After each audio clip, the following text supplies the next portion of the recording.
Hey guys, tonight we curl into the folds of time and drift quietly through the tall grass and flickering lantern light of early America before the roads, before the cities, before the maps even had the decency to be accurate. You step softly through a sleepy Appalachian forest, the crickets already singing their high-pitched lullabies, smoke curling lazily from chimneys made of mud and stubborn dreams. The ground is soft beneath your boots, and you hear the slow creak of a wooden door swinging open on iron hinges that were probably hammered by a neighbor who had never once seen a forge. This is a land stitched together by stubborn hands, mosquito bites, and a profound optimism that surely, somehow, things will hold together until spring. Of course, they probably won't, and you probably won't survive this if you're allergic to hard work or mildly inconvenienced by bears. So, before you get comfortable, take a moment to like the video and subscribe, but only if you genuinely enjoy what I do here. And hey, post your location and local time in the comments, especially if your feet are currently touching a quilt. Now, dim the lights, maybe turn on a fan for that soft background hum, and let's ease into tonight's journey together. You arrive just as the last orange blush of sunset settles across the tree line like a half-spilled jar of marmalade, and the clearing before you breathes quietly under the weight of an almost finished log cabin, its roof still missing a few shingles, its corners sealed with wet clay and moss, and its chimney puffing smoke with a rhythm that says someone inside is already boiling something vaguely edible. The grass is high, but trampled in patches where boots have worn grooves between the cabin and the fire pit, and a half-dug, well surrounded by buckets. Some upright, some hopelessly sideways. Your hands are calloused already from the week-long walk it took to get here.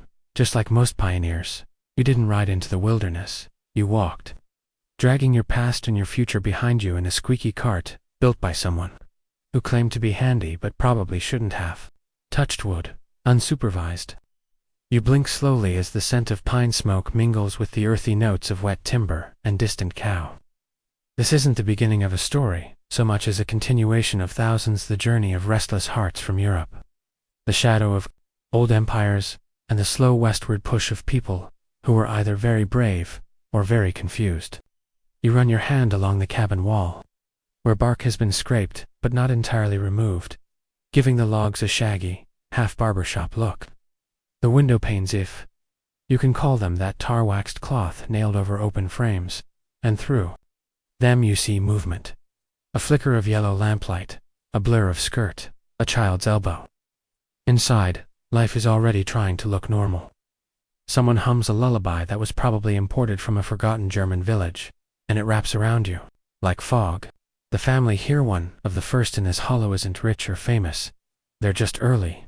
They've traded comfort for freedom, fine porcelain for tin mugs, and Backley gossip for the occasional grunt from a neighbor half a mile away. You spot a stack of firewood that's clearly been chopped in a rush. Some of the logs still wear their bark-like armor, and others are more splinter than lumber.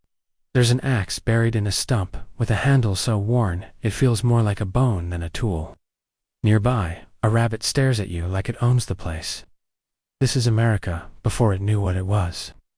Just the sound of crickets, the slap of laundry against a rock, and the kind of silence that makes you want to whisper, even though no one's listening. You wander toward the cabin's side, where the ground is furrowed into clumsy garden rows, some filled with stubby corn stalks, others with mystery vegetables that could be potatoes or rocks. A scarecrow slumps between two sticks like it's had a long week, its shirt patched with fabric that probably used to be someone's church pants. There's a rain barrel tucked under the eaves, and it smells a bit like tadpoles in desperation, but it gets the job done. Historians still argue whether these early cabins were built more for survival or for show. Some settlers copied European blueprints out of habit, while others used whatever the forest offered and hoped the wolves would be polite. But you can't argue with this. When night falls here, it falls hard. You watch as the last streaks of daylight vanish behind the hills, leaving only silhouettes and stars. The moon rises like a cracked plate behind the trees. The air is cool now, and the scent of boiled cabbage leaks from the cabins. Seems like a warning. A baby cries, a dog barks, a fiddle groans from somewhere deeper in the woods, and you remember that, even out here, where no roads go, music still finds its way. And here's your quirky little fringe detail for tonight. Some early settlers stuffed dried mint or lavender into the cracks between cabin logs. Not just for insulation, but because it kept the bugs away and made the walls smell less like old. Raccoon, you lean back against a tree and close your eyes. The forest creaks gently around you. Fireflies begin their slow, floaty dance. And you realize you're not in the wilderness. You're in someone's home, raw, imperfect, half-finished, but home. The cabin behind you breathes with life, its walls holding back the wind, its floor squeaking under bare feet, and its roof patched with hope. The logs whisper stories in the night breeze of people who came with little, carried less, and still built something that could hold a family, a fire, and a dream. You smile into the dark. You've just arrived, and already the forest has made space for you. You wake to the chirp of something perched just above your forehead. Probably a bird, or possibly just a loose shingle flapping in the wind again. And as your eyes adjust to the bluish dawn pooling through the cloth-covered window, you realize today is the day the real work begins, because having a roof that mostly keeps the rain out is only the start. And now, with sleeves rolled up and joints creaking louder than the door hinge, you step outside and stand before the raw, skeletal promise of your new home, a heap of logs barely stacked. Like a lazy beaver gave up halfway through its resume. And you run a hand across the rough bark, still clinging in patches, resisting the idea of becoming anything so civilized as a wall. And your breath puffs in the morning air as you flex fingers still sore from yesterday's hauling. Then glance down at your trusty hammer, which is really just a heavy rock tied to a stick with twine you don't trust, and you mutter a small prayer to whichever spirit governs early American architecture. Because, let's be honest, this cabin is not going to build itself. And as you stoop to lift the next log, it strikes you that building a home in the wilderness isn't just construction, it's conversation. A negotiation between your willpower and gravity, between dreams and termites. And every beam you raise is a stubborn sentence in a story you're writing with blistered palms and hopeful curses. And you start with the corner notches, chopping them into awkward verses with a dull axe that may or may not have belonged to the last guy who tried this and vanished into bear-infested legend. And as the logs begin to stack not neatly, never neatly, you begin to sense a rhythm in the madness. Measure, lift, curse, shift, relift, wedge a rock under the wonky end, repeat. And the forest seems to pause to watch your efforts, the trees silent as judges. And you can feel every mistake echo through your shoulders, each misaligned notch laughing at your city boy confidence. And here comes your historical fact. Most pioneer cabins weren't built all at once, but over weeks, or even months. The walls going up one rainy afternoon at a time. Roofs added only when you could scavenge enough bark, or cut enough shakes, and chimneys those came last, if at all. Sometimes replaced by simple holes in the ceiling and prayers that sparks would behave. And as your back throbs and sweat pools in the hollow of your collarbone, you glance at the single stack of handmade nails beside your feet, each one pounded out from scrap iron at the trading post by a blacksmith who may or may not have had both eyes open at the time. And they are precious, no-joke nails were expensive, hoarded, pulled from old buildings, and straightened again on rocks, because when you've walked for days through mud just to find out the forge is out of coal, you learn to respect every crooked piece of bent metal like it's gold. And you grip one now, line it up against the log, and drive it in, with 3 solid whacks, and 1 shaky one. The last blow splitting the wood slightly, but holding fast, and you breathe out through your teeth like you just solved gravity. And here's your quirky tidbit of the hour. Some pioneers actually used wooden pegs instead of nails, carved on the spot from leftover scraps, and banged into holes with mallets made from tree roots or wagon wheels. And you shake your head at the thought, because your mallet just cracked in half, the handle snapping like a breadstick under the pressure of your ambition. And now you're down a tool and up a few blisters, and you laugh. Because that's the rhythm of this place. Just when you think you're making progress, the wilderness politely reminds you that it's still very much in charge, and you look around and realize your cabin walls are finally reaching chest height. Enough to start thinking about windows, which really means cutting big holes in what you've just spent all day stacking. And you hesitate, because that saw has a mind of its own. It's blade-worn and notched. probably sharpened on a rock by someone who thought close enough was a woodworking philosophy. And yet you begin, the teeth biting into the log, with a song like rust and resistance. And as chips fly and arms ache, you feel it again, that strange, stubborn joy of shaping space into shelter, of turning the wilderness just slightly more habitable. And historians still argue whether these cabins were meant to last, or just to get folks through the first brutal winters. Many collapsing after a few seasons, their roofs giving into snow and raccoons with ambition, but some just a few for decades, patched and added to, inherited by children who cursed the same beams and thanked the same walls. And you pause now to sip water from a gourd-shaped canteen that tastes slightly of moss and something you hope isn't frog, and wipe your brow with a sleeve already brown with sap, and you feel the sun lifting behind the trees like a silent overseer. And the shadows slink back to make way for the labor of the day, and a neighbor appears out of nowhere, carrying a bundle of reeds and a grin missing at least one tooth, offering help or judgment, or both. And you welcome him with a nod, because out here, you don't get picky about the company, and together, you heave another log into place. His advice crackling with phrases like aim low and lean into it.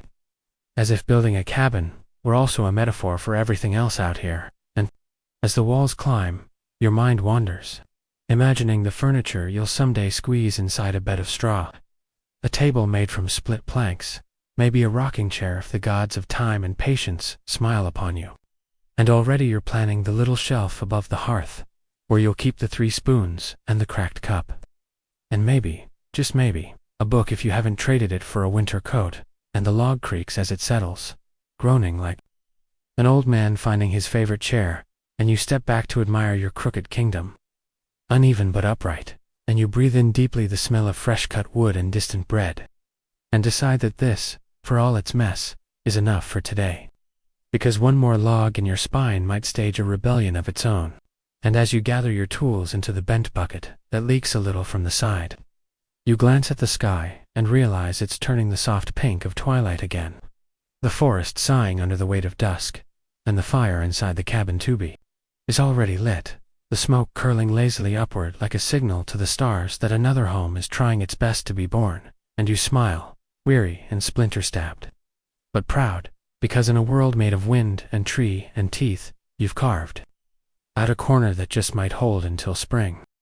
You're already a little sore from hauling logs, and your hands still smell faintly like pine pitch in effort. But as the sky melts into that dusky frontier mauve color somewhere, between storms coming and cooked squirrel, you follow the curling wood smoke back to the little cooking fire behind the cabin, where someone set up a circle of flat stones around a blaze that pops and crackles like it's telling its own bedtime story. And the smell hits you first, something wild and savory, not unpleasant, but definitely unfamiliar, and as you step closer, you notice the blackened cast iron pot, suspended over the flames by a bent metal rod, wedged between 2 forked sticks, bubbling slowly like a cauldron full of questionable optimism, and in it swims a stew that probably started its life hopping along a log this morning, because yes, it's squirrel frontier delicacy, local protein, and chewing exercise all in one, and across from you sits the cook, a middle-aged woman with sleeves rolled high, and a spoon that looks like it once served as a paddle, stirring the stew with a patience that only comes from knowing it's either this, or another night of dry beans. And beside her on a roughly hewn plank rests a plate of what can only generously be called biscuits, each one flat as a doormat, and twice as crunchy. Made from flour that's been traded so many times, it probably carries the fingerprints of 3 entire counties, and when she offers you one, you take it carefully, half expecting it to crumble or explode, but it just sits there in your palm, dense and warm and strangely comforting, like a hug from someone who smells like wood smoke and knows what to do with a musket, and you break it open to find that it's dry. Yes, but not without character, and as you take your first bite, you hear a faint crunch that could be from the biscuit or from your last remaining molar giving up, and here's a mainstream historical truth that will go nicely with your gritty mouthful.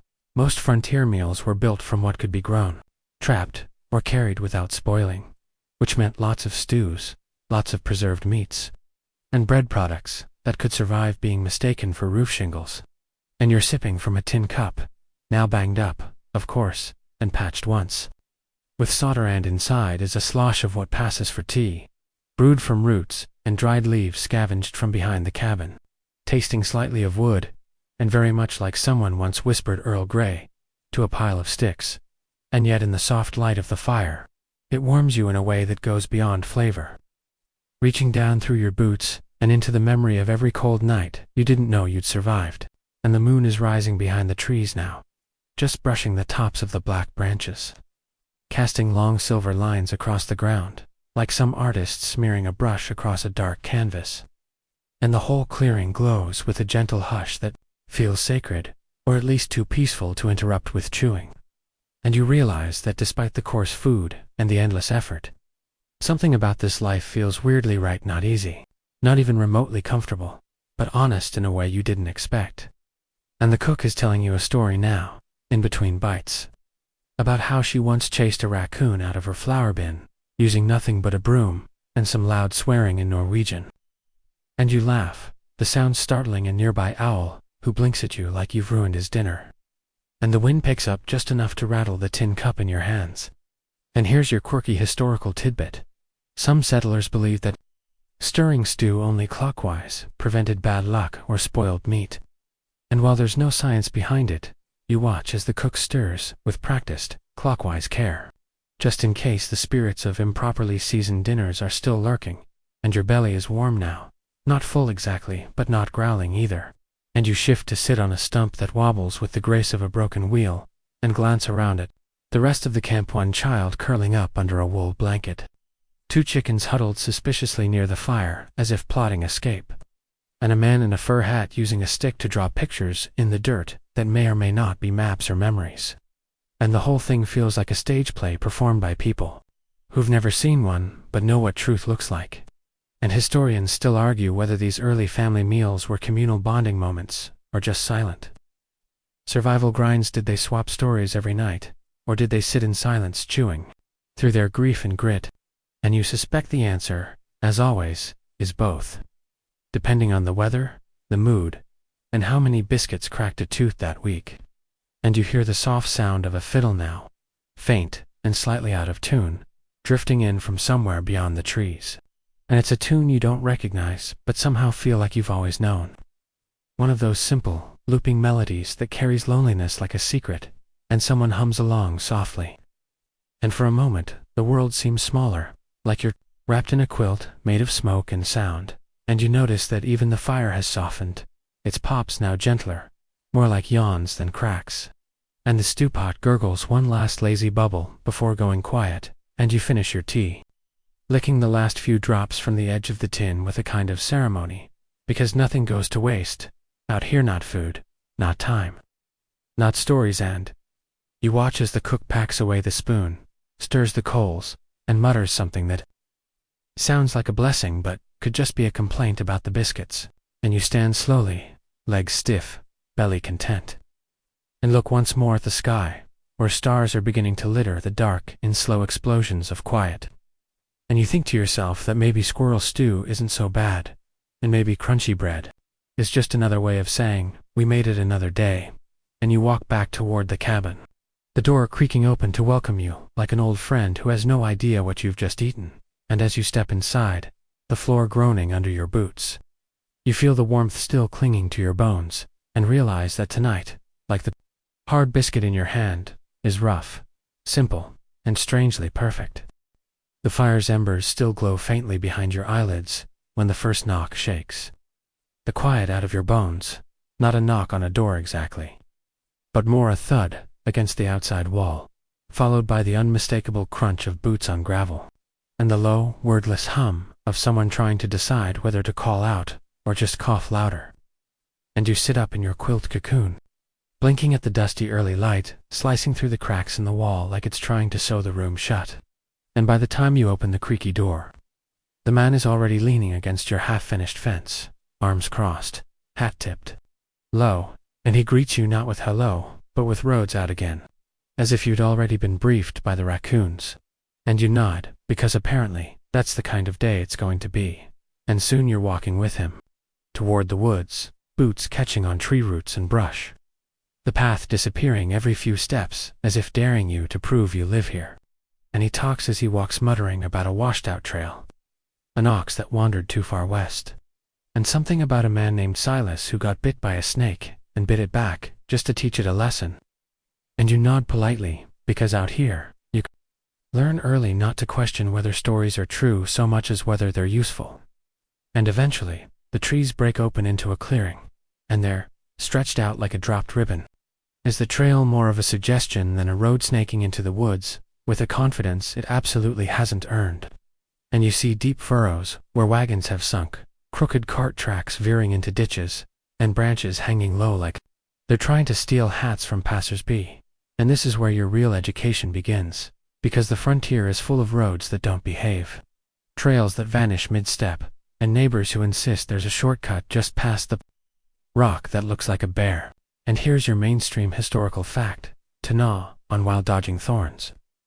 Many early paths weren't roads at all, but animal trails. Bison and deer had stomped the ground flat over centuries, and settlers simply followed their lead, occasionally improving the trail by moving the biggest rocks and muttering curses at mud that sucked the boots clean off their feet.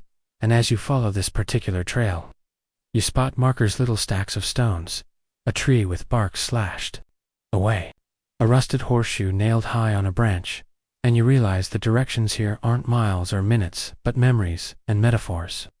Like turn where the owl hooted twice, or left after the smell of hickory fades, and your companion, whose name might be Caleb, or Cable, or possibly just Hey You, points out a patch where the ground rises slightly. And that's where a wagon overturned last spring, spilling flour and shame in equal measure.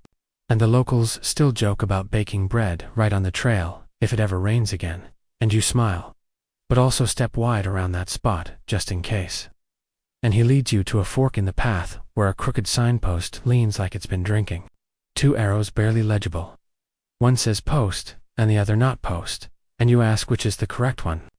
And he shrugs, and flips a coin, which lands somewhere in the brush, and you take that as your answer, veering left toward the scent of wood smoke and the distant shape of what might be a chimney or just a very ambitious tree. And historians still argue whether these crude trails were effective lifelines or disasters in waiting.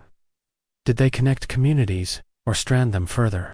And the debate gets even louder when you realize how many towns were settled simply because a wagon broke down and the settlers said, "Well, this looks fine," and built a church before finishing the road. And as you press on, you pass a clearing where 3 men are arguing over a map drawn on animal hide, each insisting the river is definitely more bendy than that. And one man points toward a stump and says, "That's north," with a conviction that suggests he's never seen a compass and doesn't want to start now. And they wave you on cheerfully, as if their cartography crisis is a neighborhood event. And you duck under another low-hanging branch that almost steals your hat and think, not for the first time, that these paths are more poem than plan. And your quirky tidbit for the hour is this: some settlers would bury small jars of lard or salt under trail markers so they could resupply on the return trip, like primitive drive-thrus for the deeply paranoid. And it worked surprisingly well until bears or mischievous children discovered the stash. And just as you're about to complain about the soreness in your knees, the path widens, and you arrive at a structure that looks half barn, half saloon, a trading post, probably, and, standing outside, is a man with 1 eyebrow and 3 stories, already spilling from his mouth, gesturing toward barrels and crates with the enthusiasm of someone who has absolutely no idea what's in them. And he offers you coffee that tastes like burnt leather and news from 5 counties over, most of which is outdated or suspiciously specific. And as you sip politely, you realize this is the real function of these crooked trails. They're not just for goods or oxen or mud-streaked letters. They're for stories, for gossip wrapped in smoke, for connections that stretch thinner than a biscuit but hold together anyway. And you tip your hat to the trader, trade your last decent button for a tin of something you hope is tea, and begin the walk back. This time noticing the path more clearly, the way the moss grows thicker on the north side, the rhythm of the shadows, the chorus of distant dogs, barking as if to mark your progress. And you arrive at your cabin just as the sun dips below the trees again, the light settling across your roof like a blessing or a dare. And you step inside, boots heavy, satchel full of vague supplies, and vaguer stories, and you realize that while roads may come and go, the people who walk them always leave a trace. The rooster doesn't crow.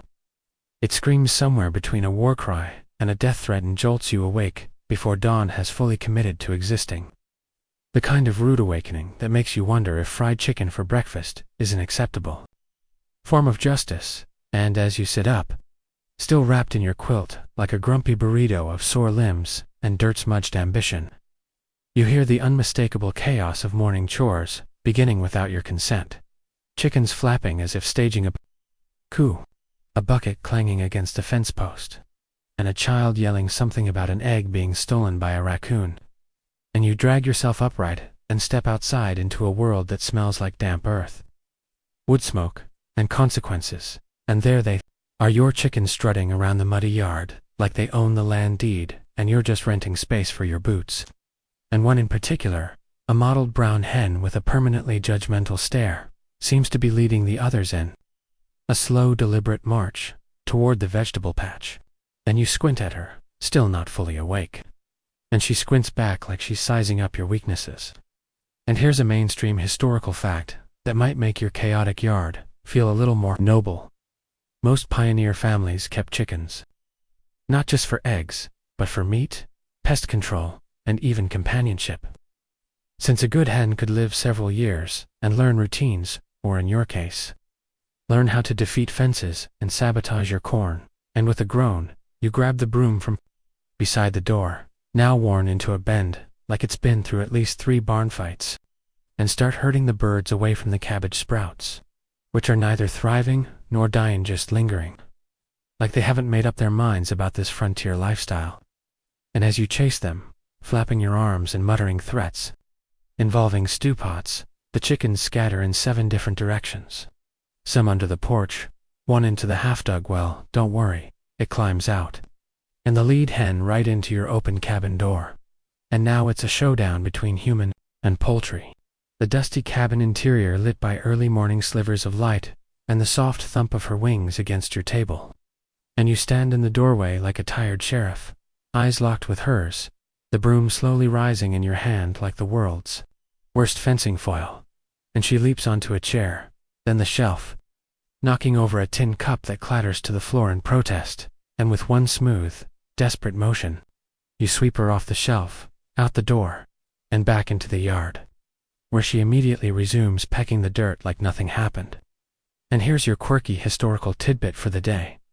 Some settlers swore by the practice of tying a red ribbon to their chickens' legs to ward off hawks and illness, though others said it just made the birds cockier. And as you stand there panting, broom in hand, your hair sticking to your forehead in the soft humidity of a not-quite-summer morning, you glance toward the coop or, what passes for one end, realize that half the birds are already laying eggs, or at least attempting to in whatever corner seems least appropriate. And you collect them carefully, cradling each warm, dirt-speckled orb like it's made of porcelain, because out here, every egg is breakfast, lunch, or barter, and when food doesn't come from a shelf, it comes from drama, feathers, and the occasional chicken standoff. And historians still argue whether poultry was the most practical livestock for early settlers, or simply the most annoying cows were valuable, but needed pasture. Pigs could forage but wandered, goats were stubborn, but chickens gave you eggs, meat, fertilizer, and absolutely no peace. And as you finally sit on the porch steps with the egg basket beside you, watching the sun climb over the treetops and turn the world gold, you realize that the hen is back. Of course, she is now roosting on your firewood stack, surveying her kingdom with smug satisfaction. And you sip the last of last night's tea, now lukewarm and smoky, and chuckle, because for all your hammering and chopping and hauling, it's this ridiculous bird who runs the show. And maybe that's the secret no one tells you about frontier life, not that it's hard, you already knew that. Not that it's lonely, though it is, but that it's ruled by tiny, chaotic forces in feathers and dirt. And your job isn't to conquer them, but to negotiate a truce each morning with a broom in one hand and a biscuit in the other.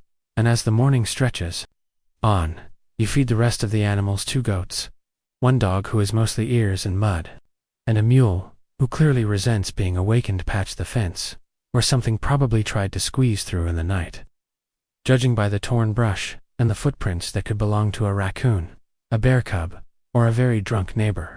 And when the chores are finally done, and your knees are sore from kneeling, your arms tired from hauling, and your pride wounded from being outsmarted by a bird, you retreat inside, set the egg basket on the table, and flop back onto your lumpy bedroll with the gentle grace of a tree falling sideways, listening to the muffled clucks and distant neighs, and realizing that, somehow, in all the noise and mess and feathers, you've survived another morning in a world that demands everything and rewards you with eggs.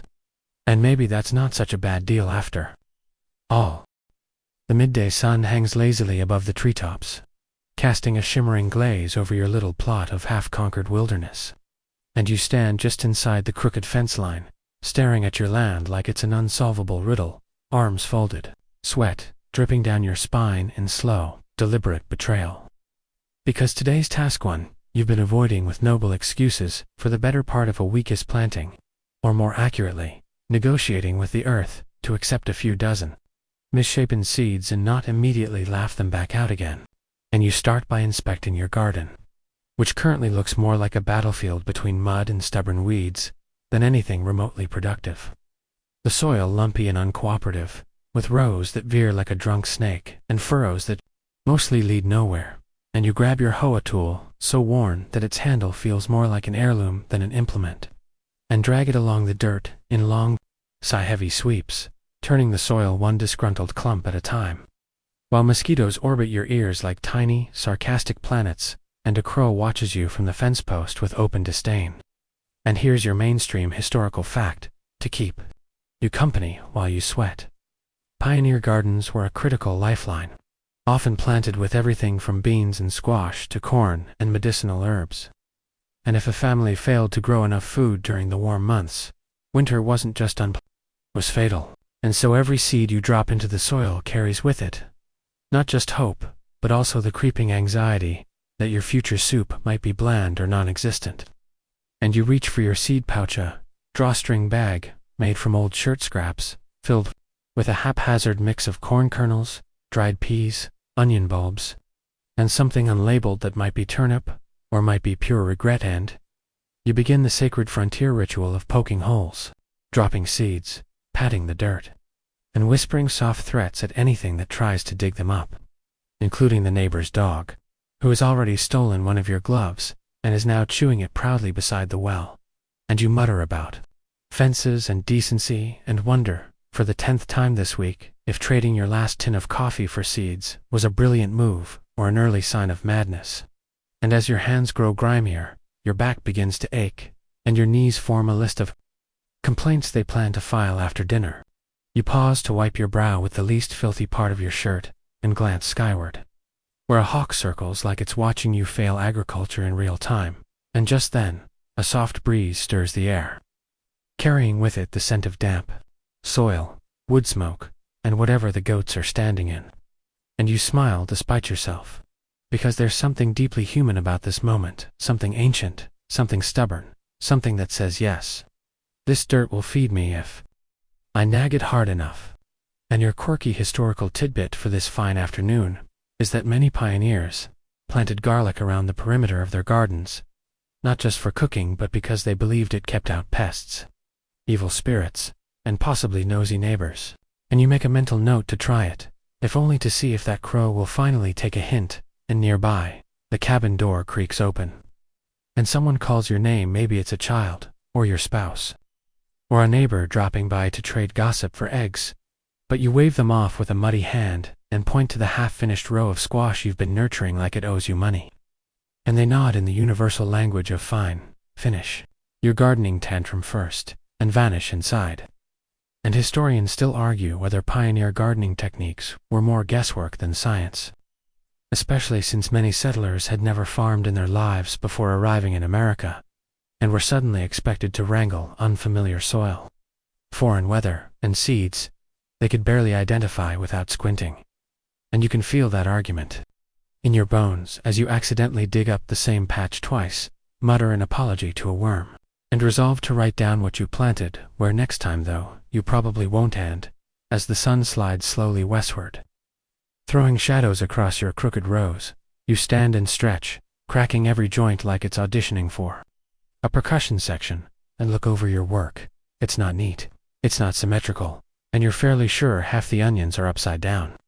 But it's a start, and you wipe your hands on your pants, which somehow makes both dirtier, and carry your tools back to the shed door more accurately. The part of the cabin that pretends to be a shed, by containing exactly one rusted rake and a pile of broken bucket sand, just as you place your hoe against the wall.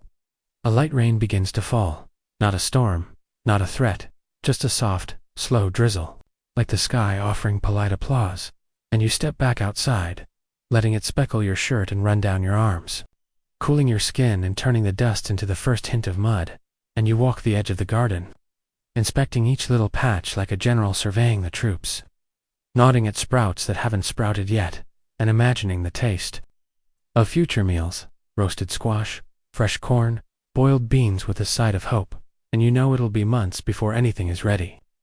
And you know that pests, drought, or an especially sassy goat could undo all your effort in a single afternoon. But for now, for this quiet, rain-dappled hour, it feels like maybe, just maybe, the dirt has agreed to try, and that might be all you need, and you head back inside, leaving a trail of muddy footprints across the porch, ignoring the chicken, who's once again made herself at home on your woodpile. And you sit down at the table, your back grateful, your hands twitching with leftover energy, and you glance out the window at your crooked little rose, glistening under the soft gray sky, and you think to yourself that maybe this is what planting actually is: not control, not perfection, but an act of pure faith between a person and a patch of stubborn earth. And tomorrow, you'll start again, planting more, fussing over weeds, chasing the neighbor's goat off your cabbage, but tonight, you'll let the rain do the work, and dream of vegetables that actually grow. Evening settles in the way, a blanket slides off tired shoulders slowly, without ceremony, but heavy in all the right places, and you find yourself perched on the rickety step of your porch, sipping what might generously be called coffee, but tastes more like someone boiled a pine cone and whispered caffeine at it from across the field. And the air is thick with that warm, woodsy smell of cut grass, wet bark, and the vague scent of sweat mixed with wildflowers, and somewhere off in the trees, a cricket orchestra tunes up early, legs rasping like fiddles, while the first firefly of the night blinks on beside your boot like it's checking to see if you're ready to be amazed. And your body aches in ways you didn't know were physically legal, knees arguing with hips, shoulders cracking like ice on a frozen pond, and even your thumbs seem to have complaints, but none of it matters much now, because your reward for a day of fighting dirt and gravity is this quiet hour of nothing, where you don't have to plant, chase, hammer, or cook. Just exist while the sky slowly lets go of its last streaks of orange and the stars shuffle into place like bashful guests arriving late to a party.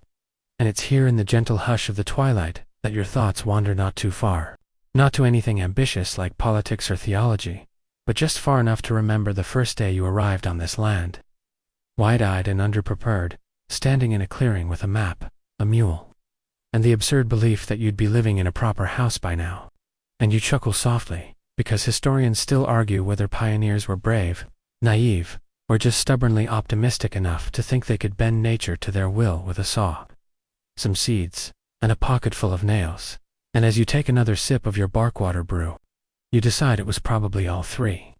And maybe that's the only way anyone ever survives anything truly difficult, by mixing courage, ignorance, and sheer bullheaded momentum in equal parts.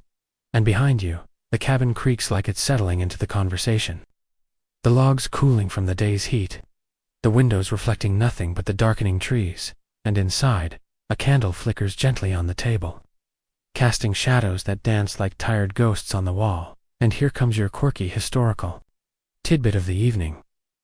Some settlers believed that moths fluttering near a flame meant a visitor was coming the next day. And as one spirals lazily around your candle now, you wonder if it's true, or if it's just something people say when they want to pretend they're not alone.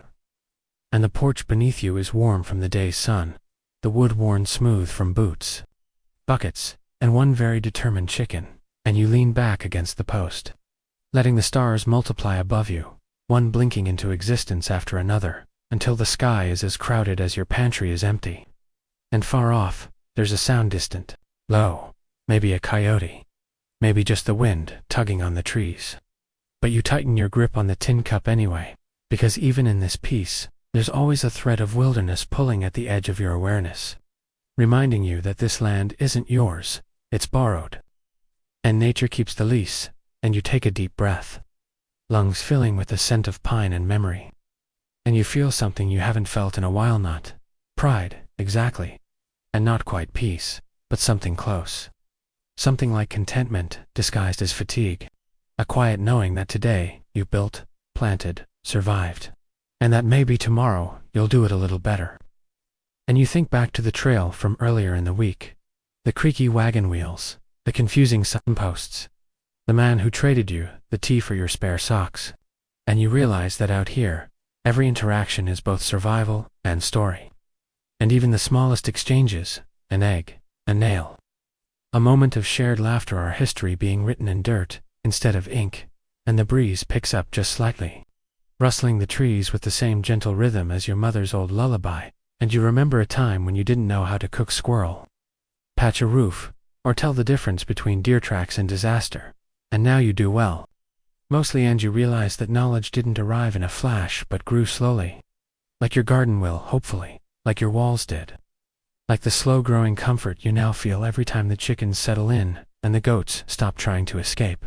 And you look out over the clearing, faint outlines of rows in the dirt, piles of firewood stacked with questionable logic, a bucket that still leaks but holds hope better than water.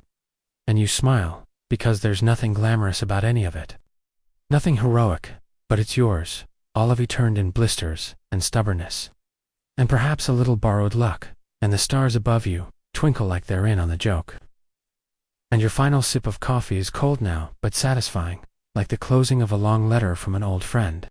And you knock the cup gently against the step, the soft clink echoing into the trees.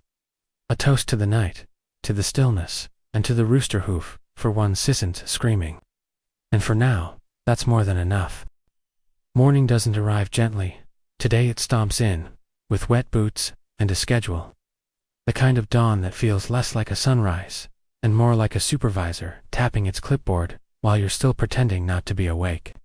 And the light that seeps through the uneven gaps in your log cabin wall isn't golden or soft, but bright and assertive, slicing across your eyelids like a reminder that work waits, whether you're ready or not. So you groan a little, roll over, and immediately regret it, because your shoulder has apparently gone on strike during the night. And you sit up slowly, bones creaking like you're 95 years old, and made entirely of floorboards, and as your bare feet hit the cold planks, you already know what kind of day it is. The kind where the roof leaks, the beans won't cook right, and the mule gives you side-eye like he's reconsidering the entire partnership, and yet you rise anyway, because this is the frontier, and nothing fixes itself, except maybe the chickens, who've been pecking at the same suspicious-looking bug for 20 minutes without complaint. And as you pull on your boots, you hear the distant sound of metal on wood someone chopping. Not too far off, and it reminds you that neighbors aren't just inconveniences out here. They're vital lifelines, the people who show up with an extra nail, a slice of pie, or a story you didn't know you needed, and you decide today's the day to return the favor. At least the pie plate, so you throw together a bundle of things, a jar of pickled turnips, 3 slightly squashed apples, and the aforementioned pie plate, which still smells faintly of cinnamon and comfort. And you step out into the morning with the sky high and blue above you, birds making sarcastic commentary from the trees, and the ground still soft from last night's sprinkle. And your boots squelch gently with every step, as you follow the narrow path toward your nearest neighbor's place, which isn't exactly close. It's a good 20-minute walk if you don't get distracted by interesting mushrooms or arguing squirrels, but it's close enough to matter when things go wrong. And as you walk, you pass landmarks you didn't know you knew. The crooked tree that looks like it's trying to do a cartwheel, the big flat rock shaped like a sleeping cow, the spot where you once slipped in the mud and invented 3 new swear words that probably spooked a passing deer. And here's your mainstream historical fact to keep in your satchel today. Pioneer homesteads were often miles apart, especially in the early days of settlement, and neighbors might not see each other for weeks. But when they did, those visits were lifelines of news, trade, and good, old-fashioned human reassurance.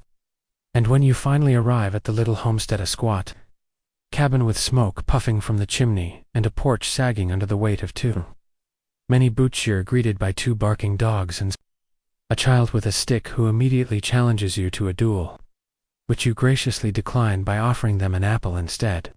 And the child vanishes inside, yelling something that sounds like company with snacks. And soon your neighbor emerges, wiping his hands on a towel and grinning like he hasn't seen another adult in a week, because he hasn't. And the 2 of you exchange pleasantries in the form of sarcastic remarks about weather, woodpiles, and whose chickens are most likely plotting sedition. And then you sit on the porch, trading stories and pie plates, watching the breeze roll across the field, and sipping something that might be tea, or might be boiled dandelion. And here's your quirky tidbit.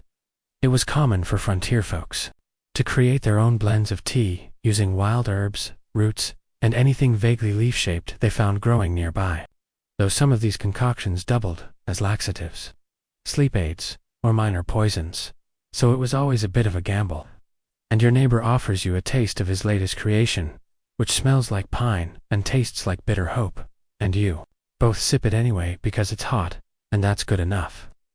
And the conversation drifts sometimes about practical things, like how to keep weevils out of your flour barrel, or what to do when the creek floods your root cellar, and sometimes about strange dreams, old memories, or the suspiciously large tracks someone found behind the chicken coop last week that might have been a bear, or possibly just an especially determined pig in boots.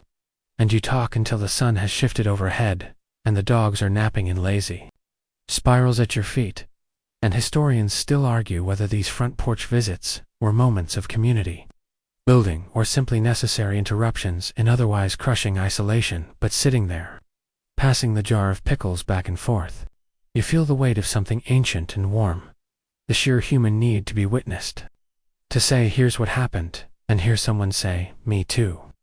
And before you leave, your neighbor insists you take something in return: 2 eggs, a bundle of dried herbs, and a strange, lumpy loaf of bread that smells slightly like onions and resilient sand. You pack your satchel again, say your goodbyes, and walk back down the trail with your load a little heavier, and your mood a little lighter. And by the time you reach your cabin, the sun is just beginning to soften around the edges, casting long, golden rays across your half-planted garden and your fully sassy chicken coop. And you sit on your porch step again, bread in one hand, tea in the other, thinking how strange it is that a visit, a story, a trade of eggs and laughter can feel more nourishing than a proper meal. And as the evening begins its slow descent, you find yourself hoping the moth by the candle was right. After all, maybe tomorrow, someone else will come knocking. The bread from your neighbor turns out to be dense enough to qualify as both a meal and a weapon, but you chew it anyway, slowly, thoughtfully, sitting at your wobbly table while the morning sun slants through the gaps in the shutters and paints everything in gold and dust motes. And outside, the world hums softly with the rhythm of a new Datha creak of the clothesline, the distant cluck of chickens probably conspiring, and the soft flutter of something feathery brushing the roof, as if even the birds are just waking up and trying to remember what errands they forgot yesterday. And today, your plan, such as it is, involves laundry, which might not sound like a heroic frontier task until you realize it involves hauling water, boiling it over a fire, stirring it with a stick the size of a toddler, and praying you don't accidentally bleach your only good shirt with homemade lye. And you start by filling the big wooden barrel with water, one heavy bucket at a time, from the well, your arms already protesting halfway through, and your shirt sticking to your back like it's trying to escape this assignment. And as the water sloshes and your boots sink slightly into the muddy path between the cabin and the fire pit, you reflect, perhaps bitterly, that no one ever writes poems about laundry, and yet it was one of the most constant and exhausting chores for every settler family, especially in summer when the sun dried your shirts too fast, and in winter when your fingers turned into useless icicles. And here's your mainstream historical fact to scrub alongside your linens. Early pioneers made their own soap from rendered animal fat and wood ash, a process that left your hands raw, your cabin smelling faintly of regret, and your clothes both cleaner and somehow more scratchy than before. And you eye your own stash of homemade soap shaped like lopsided bricks and stored in a tin box beneath the sink hand, you drop a chunk into the boiling water, where it begins to melt and release a scent somewhere between smoky bacon and despair. And while the pot simmers like a very grumpy stew, you gather your dirty clothes, the shirt with the bean stain, the pants with 3 patches and 1 new rip, and the socks that have clearly been through something traumatic, and you start scrubbing them on a washboard that has already worn grooves into your knuckles, every motion a blend of frustration and endurance. And just as you reach the rhythm of its scrub, twist, dunk, say you hear a familiar voice from the path, and you turn to see your neighbor's child trotting toward you with a note in one hand and a chicken in the other, the bird dangling like an offering to the laundry gods. And the note is from your neighbor. It says, trade you 2 eggs for more pickled things. Also, is your well acting weird? And you chuckle because the answer is yes, but you're pretending it's not. And the child drops the chicken in your yard. It immediately joins your flock without ceremony and runs off again, yelling something about frogs and victory. And here's your quirky historical tidbit. In some pioneer communities, children were responsible for delivering messages between farms, and they often doubled as errand runners, chicken wranglers, and unlicensed doctors for injured frogs. And as you wring out the last shirt and hang it on the sagging clothesline that stretches between your cabin and the one remaining post from a long-dead fence, you notice the breeze picking up, fluttering the damp fabric like flags of surrender, and you smile, because nothing screams frontier glamour like waving socks with visible holes.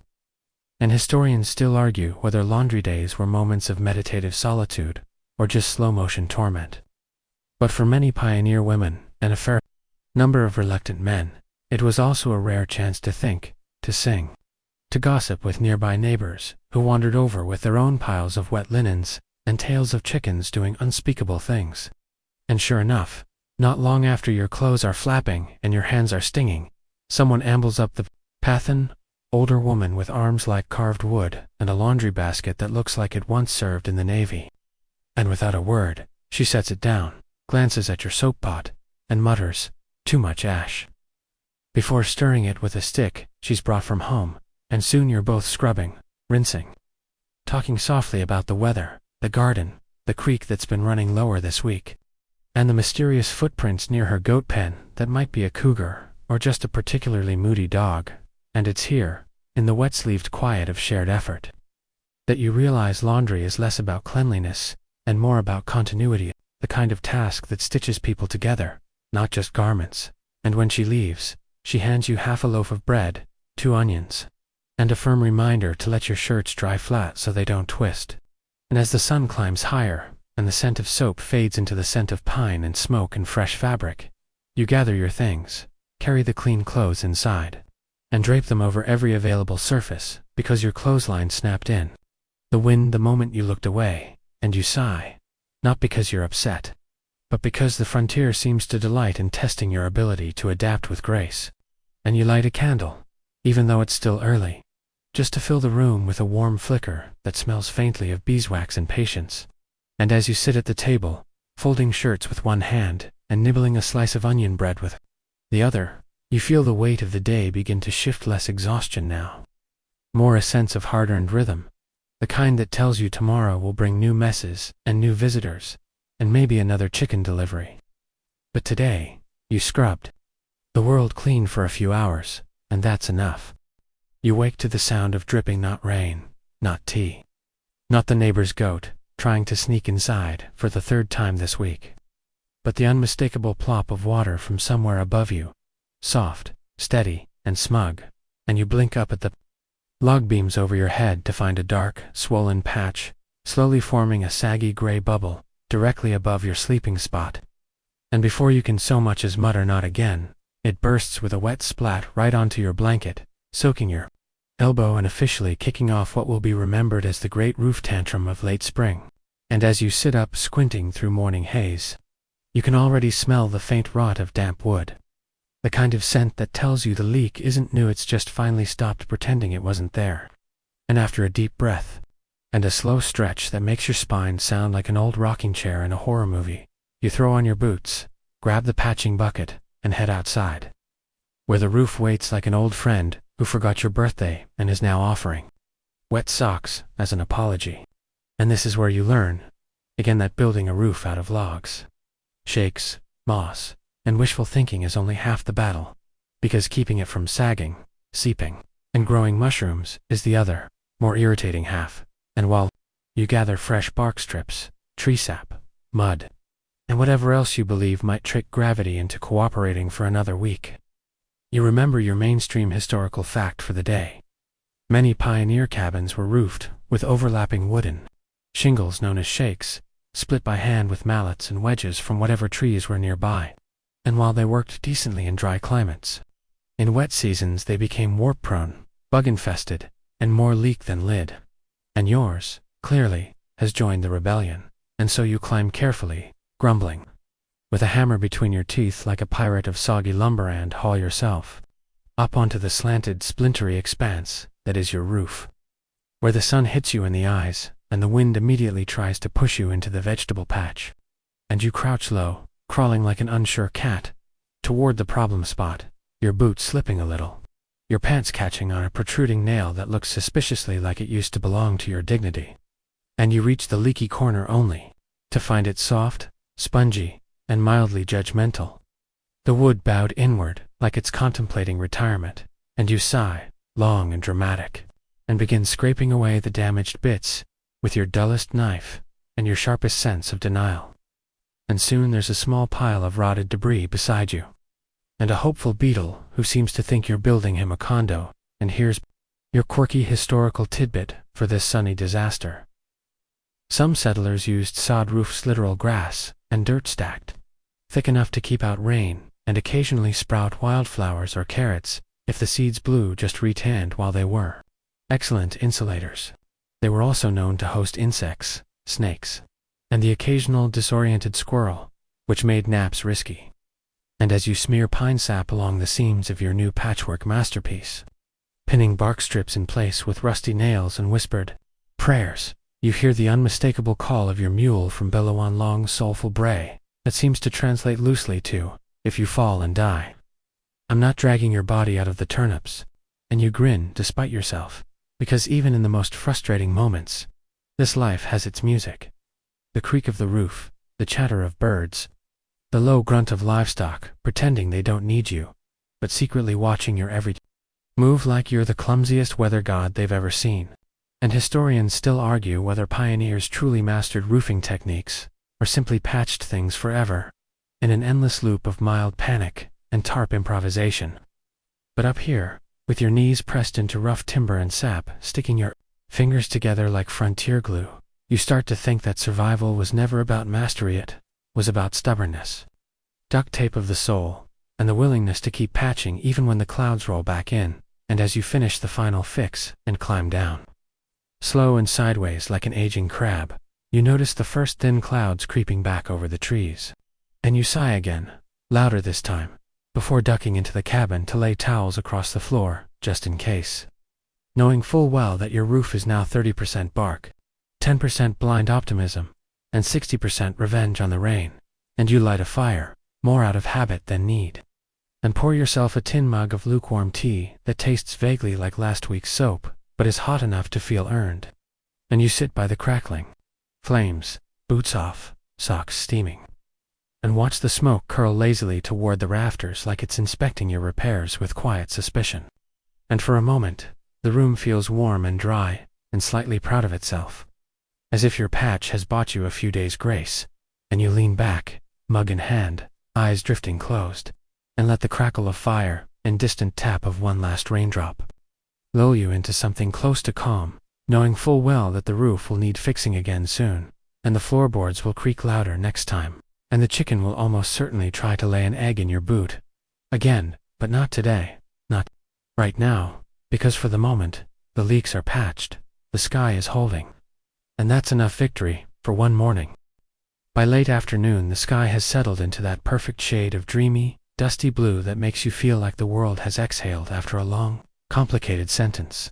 And you find yourself out near the edge of your little plot again, this time with a rope slung over your shoulder and your sleeves rolled up to the elbows, because today's task is fencing, or more precisely, finishing the section you started 3 weeks ago, and then politely ignored, while you handled more exciting Challenges, like laundry, leaky roofs, and squirrel politics, and the fence in question isn't for decoration.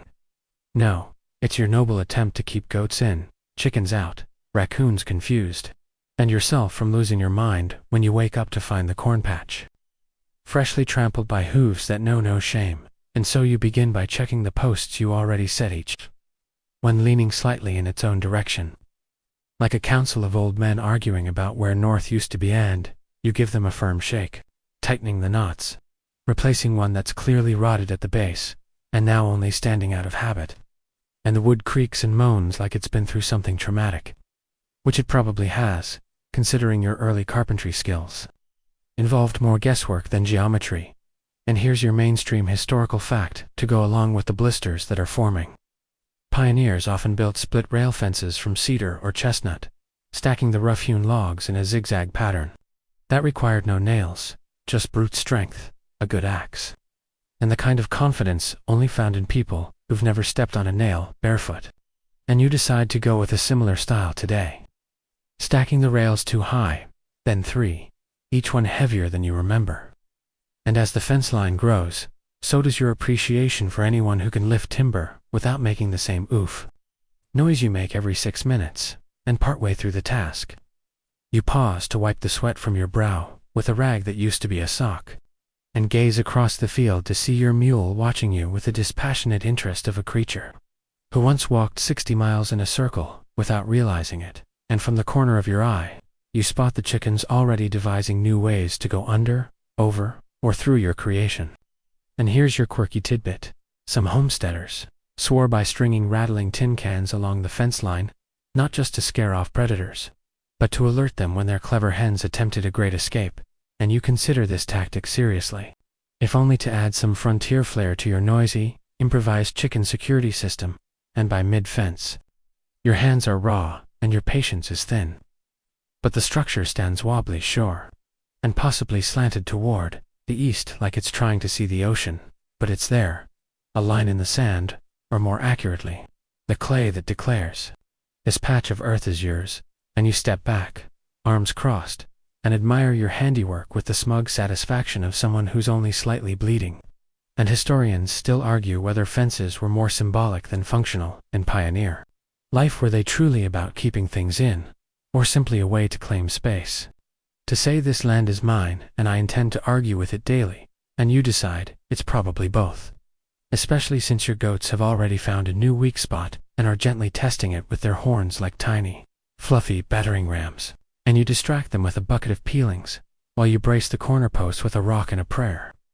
Then finally collapse against a stump, letting your body sink into the late afternoon light like dough into warm batter.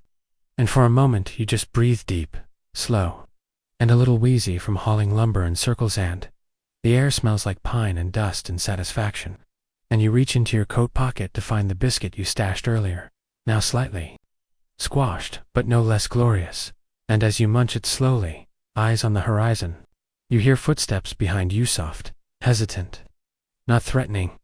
A moment later, a voice says, "Looks good," and it's your neighbor again, this time holding a small jar of something pickled and bright, and you trade it for a handful of rusty nails and 2 fence staples, which seems like a fair barter by frontier standards.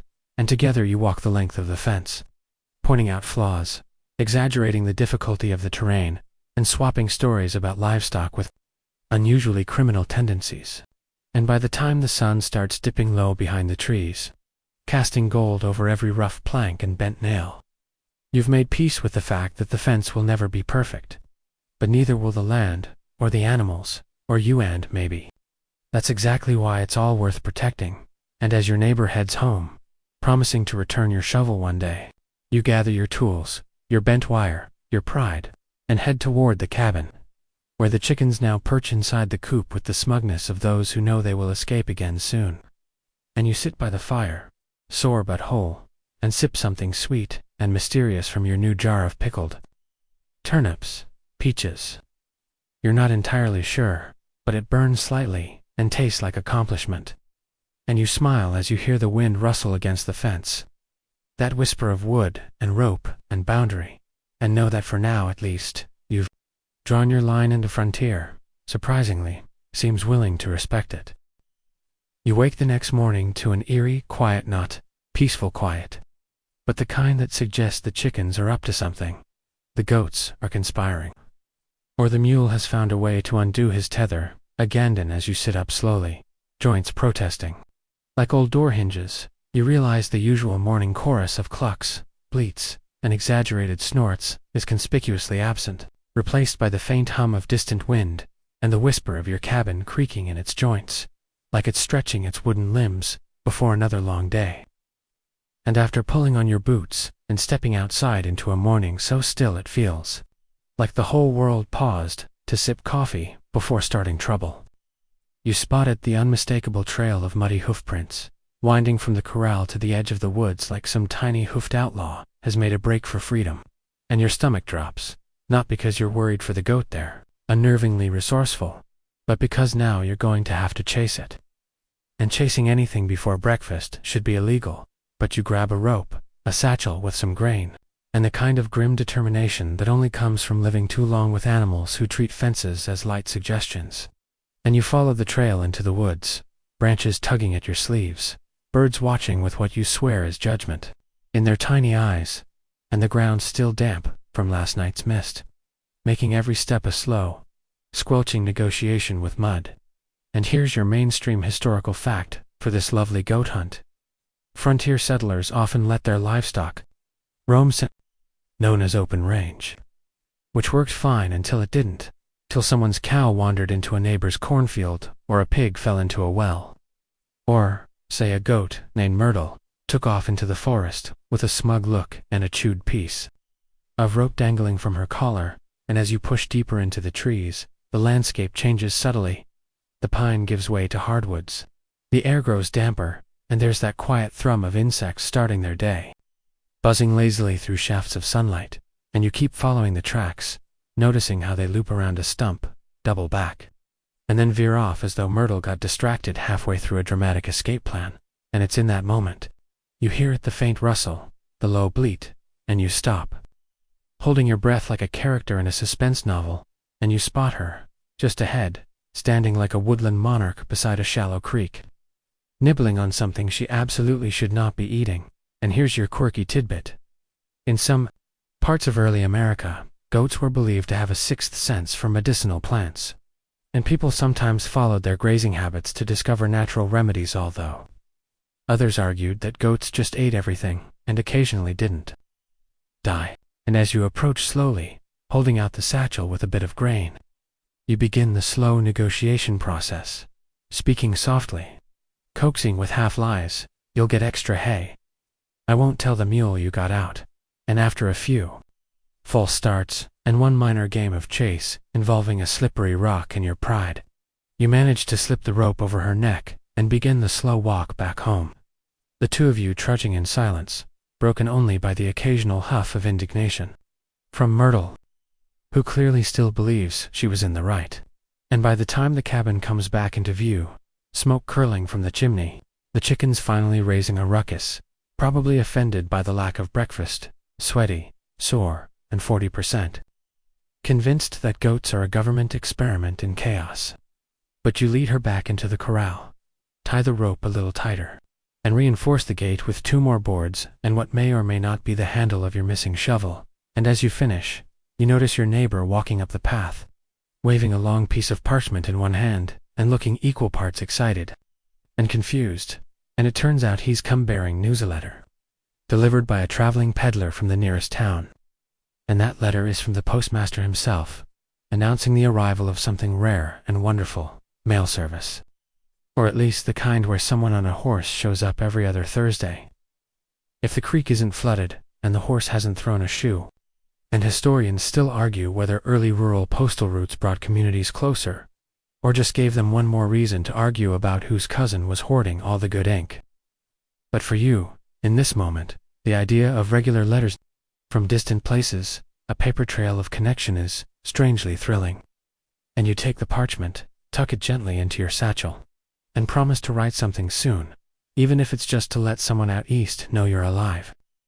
Your goat is rebellious, and your fence held for almost 20 hours, which feels like a record. And as your neighbor heads off again, Muttering about a pie he's trying to invent using vinegar and desperate hope, you lean against the porch post, watching the clouds begin to bunch up on the western horizon, and you feel a flicker of anticipation. Not dread, not exactly, but that quiet readiness that comes before a storm, a reminder that life out here is never still for long, and that every patch of calm carries the promise of motion just behind it. And so you go inside, light a candle, and begin jotting a letter. The words coming slow and thick like molasses in January. Dear whoever is still out there, today, the goat one, but I lived. Hope you did too. You wake not to the usual slow glow of morning, but to a distant, irregular thudding, like someone drumming very badly on the forest's belly with a wooden spoon. And for a few moments you lie still under your blanket, listening with half a mind, and one fully suspicious eye, because, in the wild, sound always means something. A storm, a visitor, a tree falling where it probably shouldn't. And as the thumps grow louder, less rhythm, and more insistence, you realize what it is: hooves, many of them, moving quickly over packed dirt. And by the time you swing your feet out of bed, grab your boots, and push open the cabin door, the sound is right on top of you, and then they're there. A group of riders, dusty and windblown, galloping down the rough track near your fence line, their hats pulled low, their coats flapping like flags in the wind, and none of them slows or waves or even glances your way as they pass, leaving only a churned-up trail of hoofprints, the sharp stink of sweat and leather, and 100 questions hanging in the air like wood smoke. And you step forward into the yard, watching their shapes shrink into the woods, with the breeze tugging at your sleeves. And it takes a moment before your brain catches up and reminds you. Today is market day. Or at least, the first market gathering in over 3 months at the small settlement a few miles east. And those riders must have been early traders, desperate to claim the best stall, sell their beans, or buttons, or bitter apples before the crowd arrived. And you hadn't even decided whether you'd go, but now, something stirs, a mix of curiosity, cabin fever, and that quiet pioneer urge to be somewhere different for a while. Even if different still means wood smoke, mud, and suspicious pies. So you pack up a few things: a sack of dried corn, a string of garlic, 2 jars of pickled onions, and 1 roughly sewn pair of mittens you made during last month's cold snap that looked like they were crafted by a raccoon with ambition. And you hitch up your mule, who groans dramatically and flares his nostrils like you've asked him to carry a cathedral. And together you set off down the trail, the cart rattling gently. The woods around you bright with sun-dappled green, the trees whispering overhead. And here's your mainstream historical fact for the ride. Frontier markets weren't just about trade, they were the closest thing many rural settlers had to a social hub. A town square, a dance floor, and a newsstand rolled into one, and it was where you went to barter, bicker, flirt, listen, and learn whether anyone had seen that one-eyed rooster that went missing last season.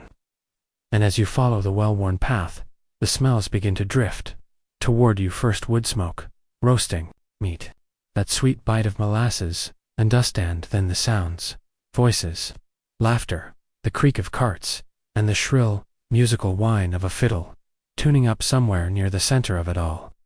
And when you finally arrive, you're greeted by a chaos so comforting it almost makes you weepy. Stalls set up under canvas tarps, wagons circled like wagons always are in places where trust is earned slowly, and people moving in a slow dance of exchange and complaint. And you hitch your mule, brush yourself off, and step into the crowd, immediately dodging a boy carrying 3 live chickens and a girl selling popcorn in a kettle the size of your bathtub. And you meander through the rows, stopping to smell soap, sniff suspicious jams, and offer polite nods to 3 people you don't recognize, but who seem absolutely sure they know you from somewhere. And here's your quirky tidbit. In some pioneer markets, enterprising individuals sold snake oil, or miracle tonics usually made from alcohol, spices, and false promises, designed to cure everything from back pain to heartbreak. And you pause at one such booth, watching as a man with 2 white teeth sells a bottle of something called mountain spirit, reviver, to a very gullible raccoon trapper. And you consider buying one for the mule, just to see if he starts tap dancing, but instead you move on, trading your garlic and corn for 2 bundles of fabric, 1 length of rope, and a pipe that probably doesn't work but looks dignified. And you wander past the music where couples twirl slowly, boots scuffing the dirt, smiles soft and eyes closed like they're remembering how to be human again. And historians still argue whether these gatherings were crucial economic events, or barely disguised excuses to eat fried things and gossip loudly. But standing here, holding a mug of warm cider and listening to someone singing a ballad about a bear who stole a hat, you don't really care which theory wins. Because it's clear that this mess of movement and noise and sticky-handed children is exactly what everyone needed. And as evening approaches, the lanterns come out, simple glass jars lit with flame, hanging from posts or dangled by wire from tree limbs, and the whole settlement begins to glow like a village from a dream. Soft and golden and alive, and you find a quiet spot near the edge, sitting on a crate and watching it all. The swaying shadows, the shared laughter, the way even the dogs seem to know this is something special. And as you sip your last swallow of cider and scratch your mule behind the ears, you feel a kind of warmth that isn't from the fire or the crowd, but from the certainty that even here, even now, in a place where roofs leak and goats escape and fences sag, people find each other and light lanterns and play fiddles in the dust, just to remember what joy feels like.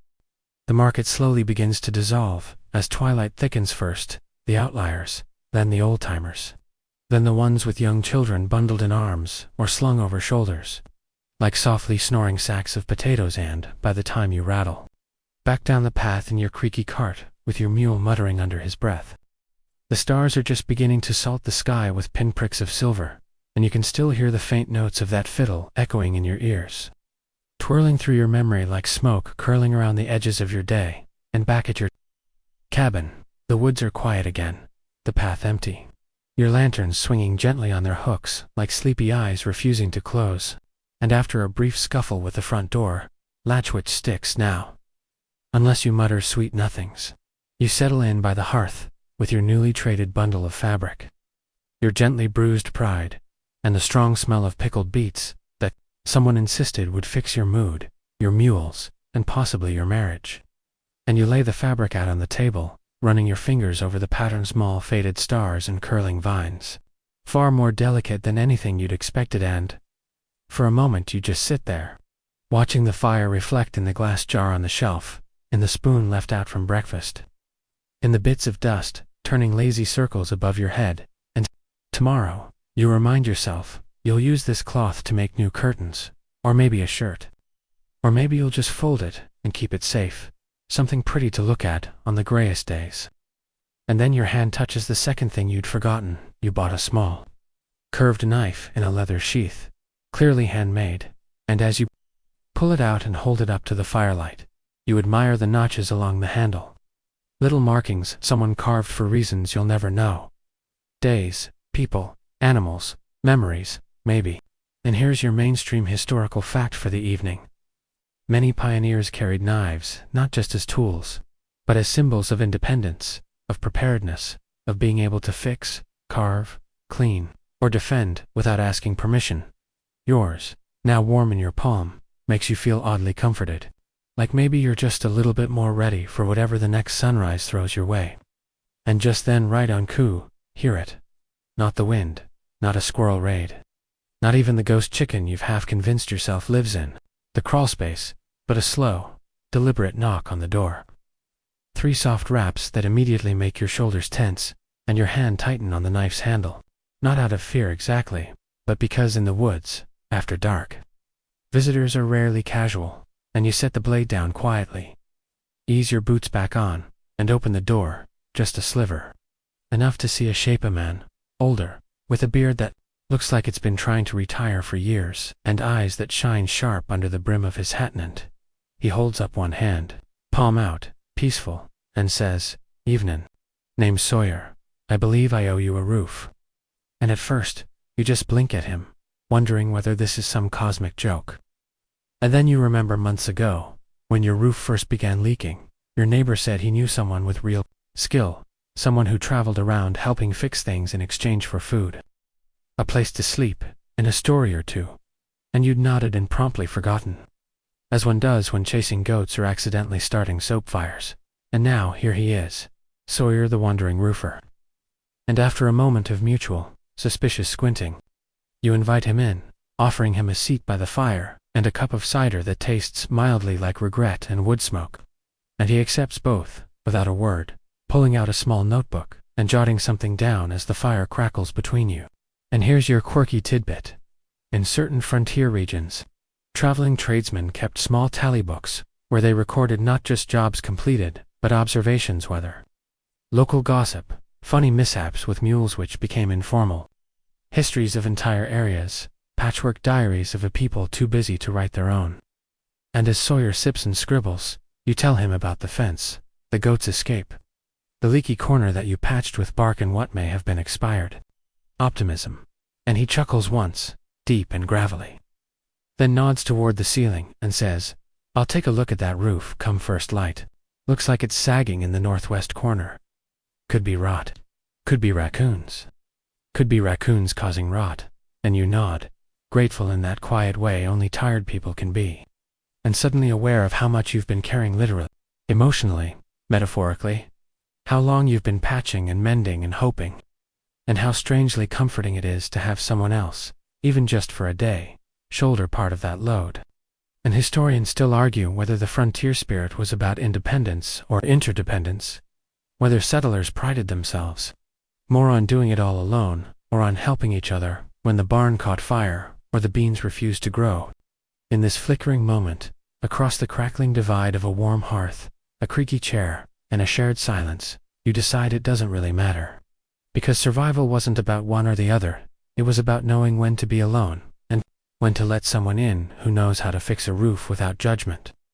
And you watch as Sawyer stretches out his legs, sets his notebook aside, and closes his eyes for a long, thoughtful breath, and you let yourself do the same. Your thoughts slowing, your muscles unwinding like coiled rope at the end of a hard day's haul.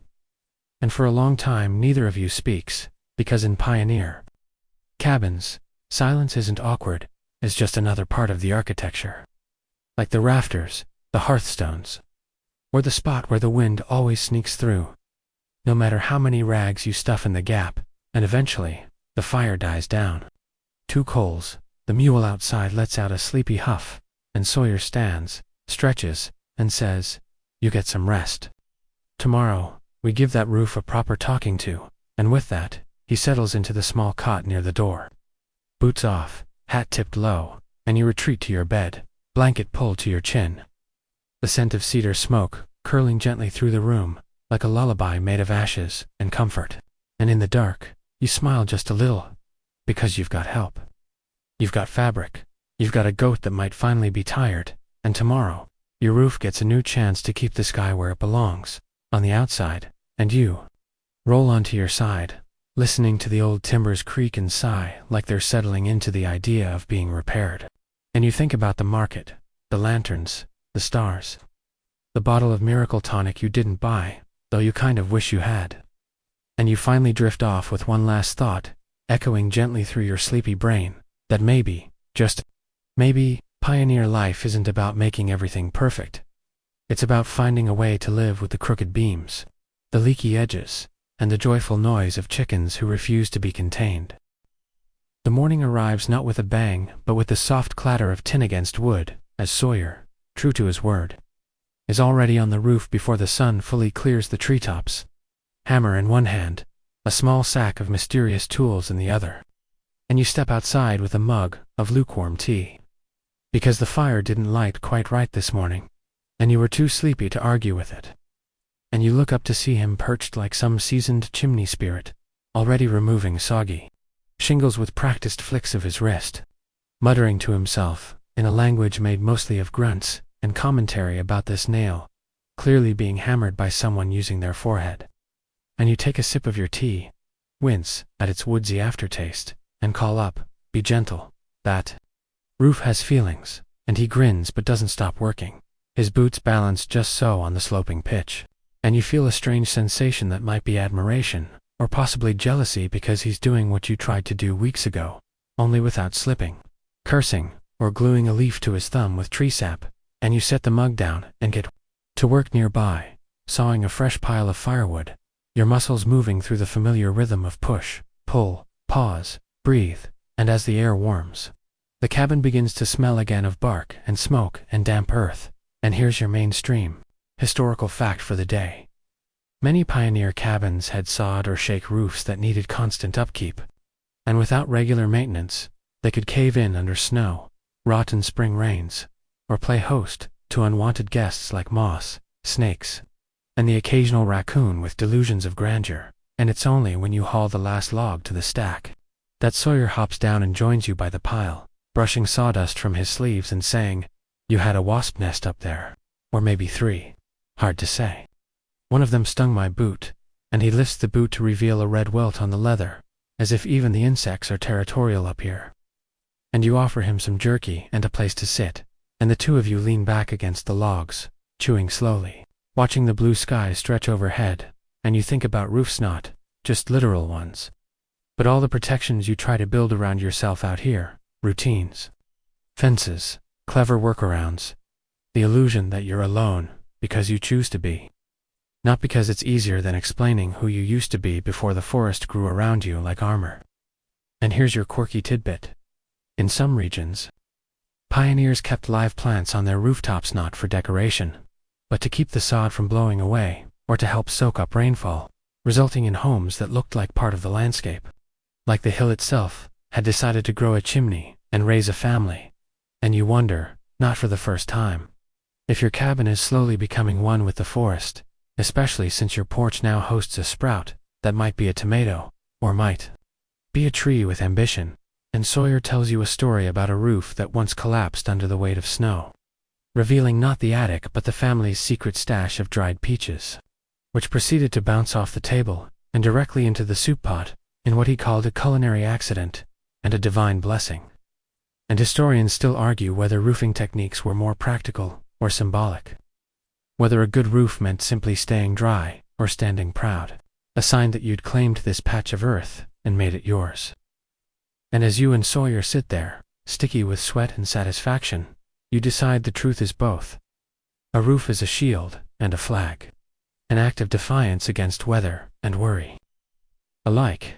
And when he leaves, just after noon, with the promise that he'll check on it next season and maybe trade you a proper chisel for one of your lopsided mittens, you wave him off with a heart that feels strangely light, like one of the holes in your life has been patched, just like the shingles above you, and you head inside to test the ceiling's dryness, running your fingers along the once soggy beams, now dry and firm, and you smile and murmur, "No drips," like a prayer, and sit down to write that long-neglected letter, the one that starts, "Still here, still building, still okay," and you end it with a story about Sawyer, the 3 wasp nests, and the roof that finally stopped crying. And as you seal the envelope, you feel a breeze through the open window, not cold, just curious, and you let it swirl through the room, rustling paper and hair, and the corners of memory that still creak sometimes. And you lean back in your chair, stretch your arms, and listen to the soft, satisfied sigh of a house that feels whole again. You spend the next morning marveling at the silence, not the eerie "something is wrong" kind of silence, but the warm, golden hush that comes when the wind isn't bickering with your chimney and the goats, for once, aren't trying to launch a prison break. It's the kind of silence that lets you hear every creak of the porch, every stretch of timber in your cabin, every distant flap of wings overhead, like a page turning far away in the sky. You take it as a sign, not divine, exactly, but something close. Today is a day for mending, not just roofs or fences, but the quiet, ignored things. The shirt you've worn one too many times, the drawer that always sticks halfway open, that one broken chair you keep promising to fix but secretly enjoy using as a wobbly coat rack. So, you gather your tools, your spools of thread, your soft pile of someday tasks, and you get to work. And here's your mainstream historical fact to set the stage. Life in early pioneer cabins involved endless repair, with no hardware stores around the corner and no Amazon wagons rolling up with replacements. People learned to fix, stitch, whittle, and patch anything and everything. A broken handle, carve a new one, torn hem, sew it with bark fiber or leftover bootlace. It wasn't about beauty, it was about survival. And survival had a kind of homemade charm. You start with the drawer, You pull it out entirely, expecting the usual sigh and jam. But today, maybe due to the weather, or maybe because the cabin is feeling generous, it slides out smoothly. You blink, betrayed, then laugh. You sand down the runners anyway, because that's the kind of pioneer you've become, preemptive. Slightly suspicious, but handy with beeswax. Next is the shirt. The soft flannel one with the elbow hole, shaped suspiciously like a mule's tooth. You patch it with a square of that patterned market fabric. The one with the curling vines, so the elbow now looks fancy and almost intentional. You hold it up, smile, and realize for the first time in ages that you're proud of the things your hands can make, proud of the fact that even out here, away from shops and tailors and clean sidewalks, you still make beauty out of scraps. And here's your quirky tidbit. In some pioneer households, old clothes were recycled so thoroughly that a single shirt might become a handkerchief, then a doll's dress, then a curtain tie, and finally, a patch and a quilt, each layer like an archaeological dig of fabric memories.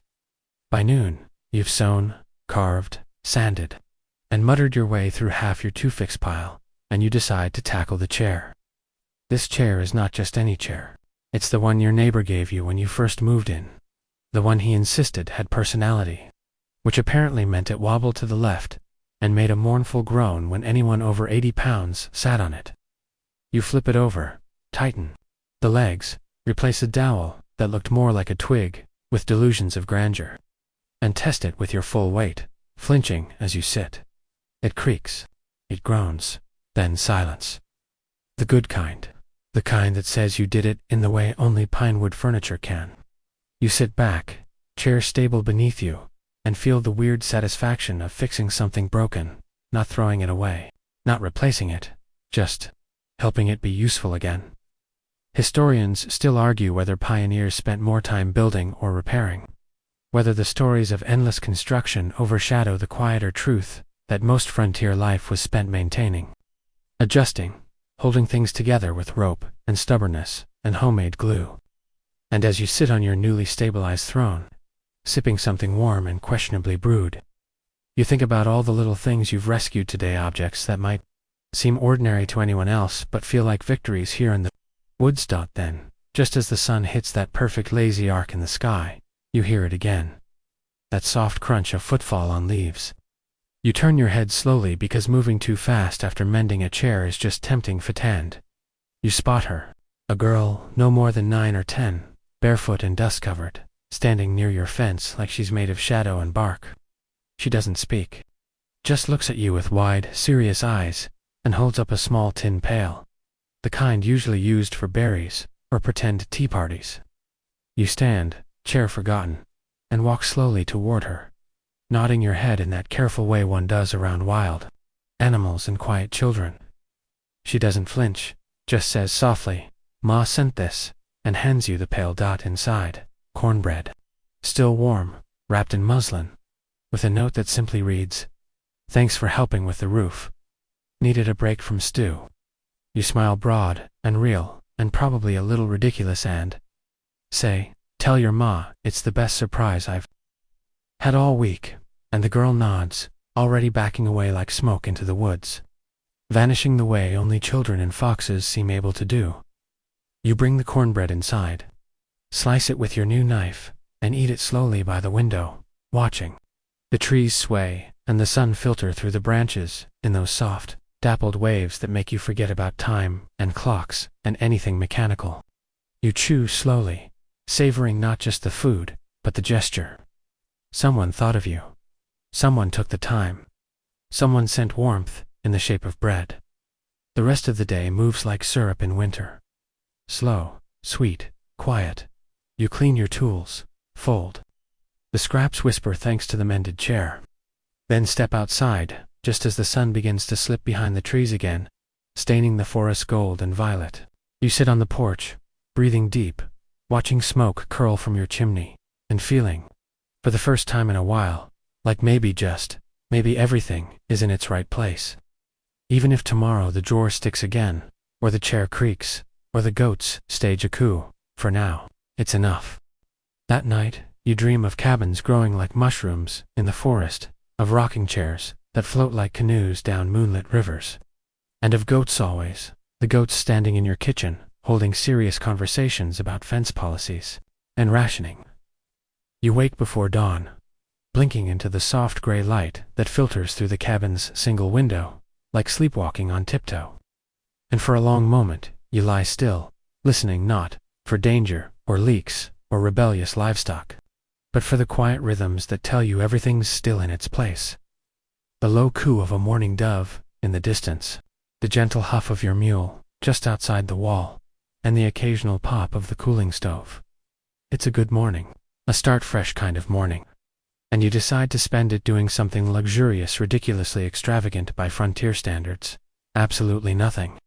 Well, nothing that involves chores. You throw on your patched shirt with the market fabric elbow, grab a biscuit left over from yesterday's cornbread bounty, and head out with a blanket and a jug of water to your favorite quiet spot, a wide flat rock just past the pine grove, the one that soaks up sun by mid-morning and gives you a front row seat to whatever the forest feels like performing that day. Along the way, you hear the world waking up, birds darting through underbrush like secret messengers, squirrels complaining to one another about acorns or politics or whatever squirrels worry about, and the wind moving through the tall grasses. With that special hush-hush voice it saves for early risers. Here's your mainstream historical fact while you stroll. Many early settlers developed deep, unspoken relationships with the land, treating specific trees, rivers, or fields like old friends, believing nature had moods and memory, that it watched and responded to human behavior, not out of superstition, but out of shared survival. You reach the rock, spread out the blanket, and sink down into the sun-warmed stone with a satisfied sigh that feels like it comes from your very bones. You lean back, chewing slowly, and let your mind wander. No chores today. You remind yourself, no repairs, no bartering or balancing. Just you, this rock, and whatever shows up. A woodpecker drums somewhere overhead, echoing faintly through the branches like nature's oddly rhythmic carpenter. A butterfly lands on your boot, flaps twice, and leaves like it had an appointment. Elsewhere, and in that stillness, you let your thoughts begin to stretch their legs, amble through memories, skip through possibilities. You remember your first week out here. How overwhelming it all felt, the silence, the darkness, the endless needs of a house made from trees and stubbornness. You remember the way every sound seemed louder, every mistake bigger, every lonely moment a stone in your chest. But now, that same silence wraps around you like a worn coat. It knows your shape. You fit. You belong. And here's your quirky tidbit. There were recorded cases of settlers naming individual trees, rocks, or glades places they spoke to, turned to for guidance or comfort. Some were left offerings, others used as landmarks, but many were simply companions. In the absence of crowds, it turns out people still found company. The sun climbs slowly, painting the sky with buttery light, and you doze off briefly, waking only when a shadow falls across your eyes and you blink up to see your mule, looking profoundly unimpressed, chewing something and staring down like he's judging your vacation. You laugh, offer him a biscuit crumb, and scratch his nose, murmuring, "Even you get a day off sometimes." He snorts, turns, and clops back toward the cabin, tail swishing with exaggerated disapproval. You think about following him, but the rock is warm and the sky is friendly. So instead, you pull out a small notebook, a half-used ledger, from your old trading supplies and begin to scribble. Not a letter this time, just observations, sounds, shapes, that odd acorn that looks like a tiny helmet, the way sunlight filters through pine needles like stained glass. You let the page fill up with nonsense and poetry and half-finished thoughts because out here, you don't always need a point. Historians still argue whether frontier life encouraged isolation or introspection, whether settlers became hardened and disconnected, or quietly philosophical in the space left by absent noise and, as you sit, they're surrounded by trees that don't need to be impressed, and birds that couldn't care less about your patchwork shirt. You figure both might be true. You've become tougher, yes, but also softer in the hidden parts, more patient, more curious. more willing to just sit still and wait for the forest to say something. Eventually, the light shifts, the breeze picks up, and your stomach reminds you that biscuits are not a full meal. So you rise, fold the blanket, and begin the walk back, trailing your fingers over bark and tall grass, taking the long route just to see what the day might offer. Along the way, you spot a single red ribbon caught in a bush, the kind used to tie up braids or mark parcels, and you take it, pocketing it gently, wondering who left it, who it belonged to, and whether they miss it. You imagine stories, a girl running through the trees on a dare, a traveler marking their path, a boy giving a gift and hoping it means something. Back at the cabin, the porch is waiting. The chair creaks in welcome, and inside, the kitchen smells faintly of beeswax and pine, like the house itself has decided to relax with you. You boil water slowly, watching the steam curl like secrets. And as you sip something warm and sweet, and not tea exactly, but close enough, you close your eyes and thank the universe for the quiet, for the warmth, for one good chair, and one mildly judgmental mule, and for the rare, golden gift of a day where nothing breaks, nothing bleeds, and everything, for a little while, just breathes. The next morning begins with the sky holding its breath, that pale, woolly kind of light stretching across the trees like someone threw a thin gray blanket over the whole forest. And you step outside with your mug of what might generously be called tea, and not so generously be called mossy water. And you stand there for a minute just watching the steam spiral up into the hush, listening to nothing in particular. The world's soft around the edges, as though it hasn't quite committed to being awake yet, and you wonder what kind of day it will become, a day that rushes, or a day that meanders, one that breaks things, or mends them.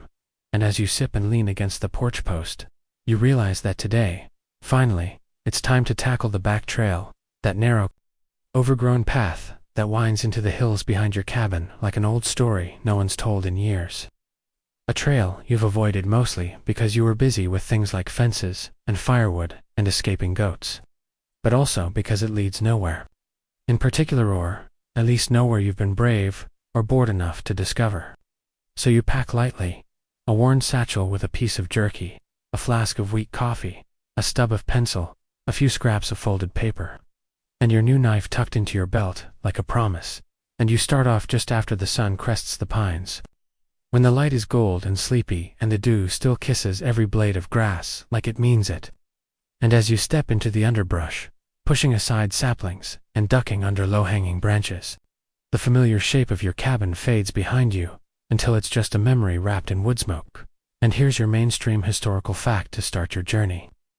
Many pioneer homesteads were connected by barely marked trails rather than roads, footpaths, etched by boots and hooves and wagon wheels, leading to streams, neighbors, trading posts, or sometimes just nowhere at all, trails that grew and shifted with time, sometimes vanishing entirely when people moved on, or forests moved in. And you follow yours with slow, deliberate steps, the kind you'd use while sneaking up on a skittish animal or an old truth. And the deeper you go, the quieter it gets.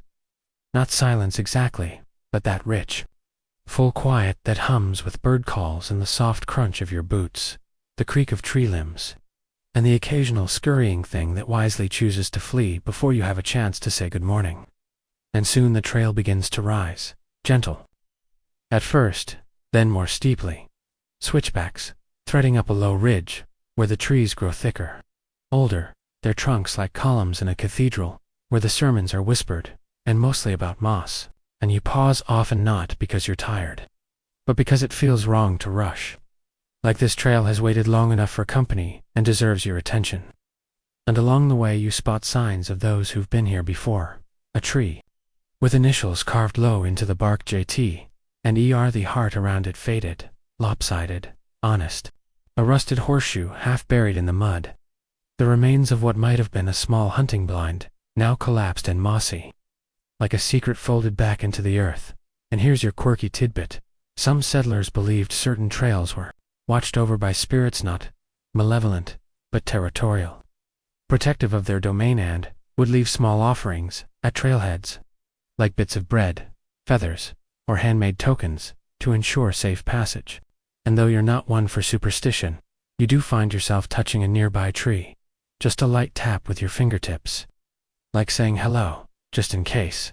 And after what feels like an hour, or maybe 3 times, behaves oddly in the forest, you reach a clearing, sudden and unexpected, where the trees pull back to reveal a small, sunlit hollow, and in the center, overgrown but unmistakable, is the collapsed frame of an old cabin, its logs half consumed by moss and time, its roof caved in like a sigh, and you stand there a moment, struck not by sadness, but by familiarity, like this place was waiting for you, like you were always meant to find it eventually, and you step forward slowly, pushing aside ferns and grass, and crouch near the remains of the doorway, imagining the people who built this, who lived here, who stood in the same spot, holding a mug of their own mossy tea, and watching the same sun filter through the same trees. And historians still argue whether these abandoned homesteads should be preserved or left to dissolve naturally, whether they are relics of hardship best forgotten or sacred markers of resilience. But standing here, you understand that it isn't about preservation or forgetting, it's about acknowledgement. A nod across time, a whispered, "I see you." And you reach into your satchel and pull out one of your folded scraps of paper. The one with the sketch you made of your own cabin's hearth, and you tuck it gently between 2 logs, not as an offering or a tribute, but as a thread, connecting one home to another, a small bridge of paper and pencil and intent. And then you sit on a nearby stump, unwrap your jerky, and eat slowly, watching the forest breathe around the ruins, the way the sun dapples the ground like lace, and for a long while, you say nothing, do nothing. Just sit there in the company of ghosts and squirrels, letting the quiet settle into your bones like a new kind of warmth. And when the shadows begin to stretch long, and the air cools enough to raise goosebumps, you rise, brush the crumbs from your lap, and turn back down the trail, retracing your steps with the calm of someone who's just been reminded that they're not alone in the long story of this land, that others walked and built and sat and dreamed, that your journey, though solitary, in this moment, is part of a much older rhythm, one that continues, whether you measure it or not. And as the shape of your own cabin reappears through the trees like a familiar smile, and your mule lifts his head in sleepy acknowledgement of your return, you feel the day still in your chest, steady and warm, and you step inside, close the door behind you, and let the silence welcome you home. By the time dawn peeks in again through the uneven shutters and paints the floorboards in sleepy amber streaks, your boots are already laced. Your coat is draped over your arm, and your breath curls in the cold like it, too, is reluctant to leave the warmth of your cabin. And today, unlike yesterday's idle wandering, has a destination, a purpose. One that has been postponed so many times that even the reasons for postponing it have grown old and wandered off today. You're going to the graveyard, not out of grief or fear or some fresh sorrow, but because it's been too long. And the little trail that leads to the plot of land, fenced with crooked posts and draped with time, deserves more than a nod across the valley.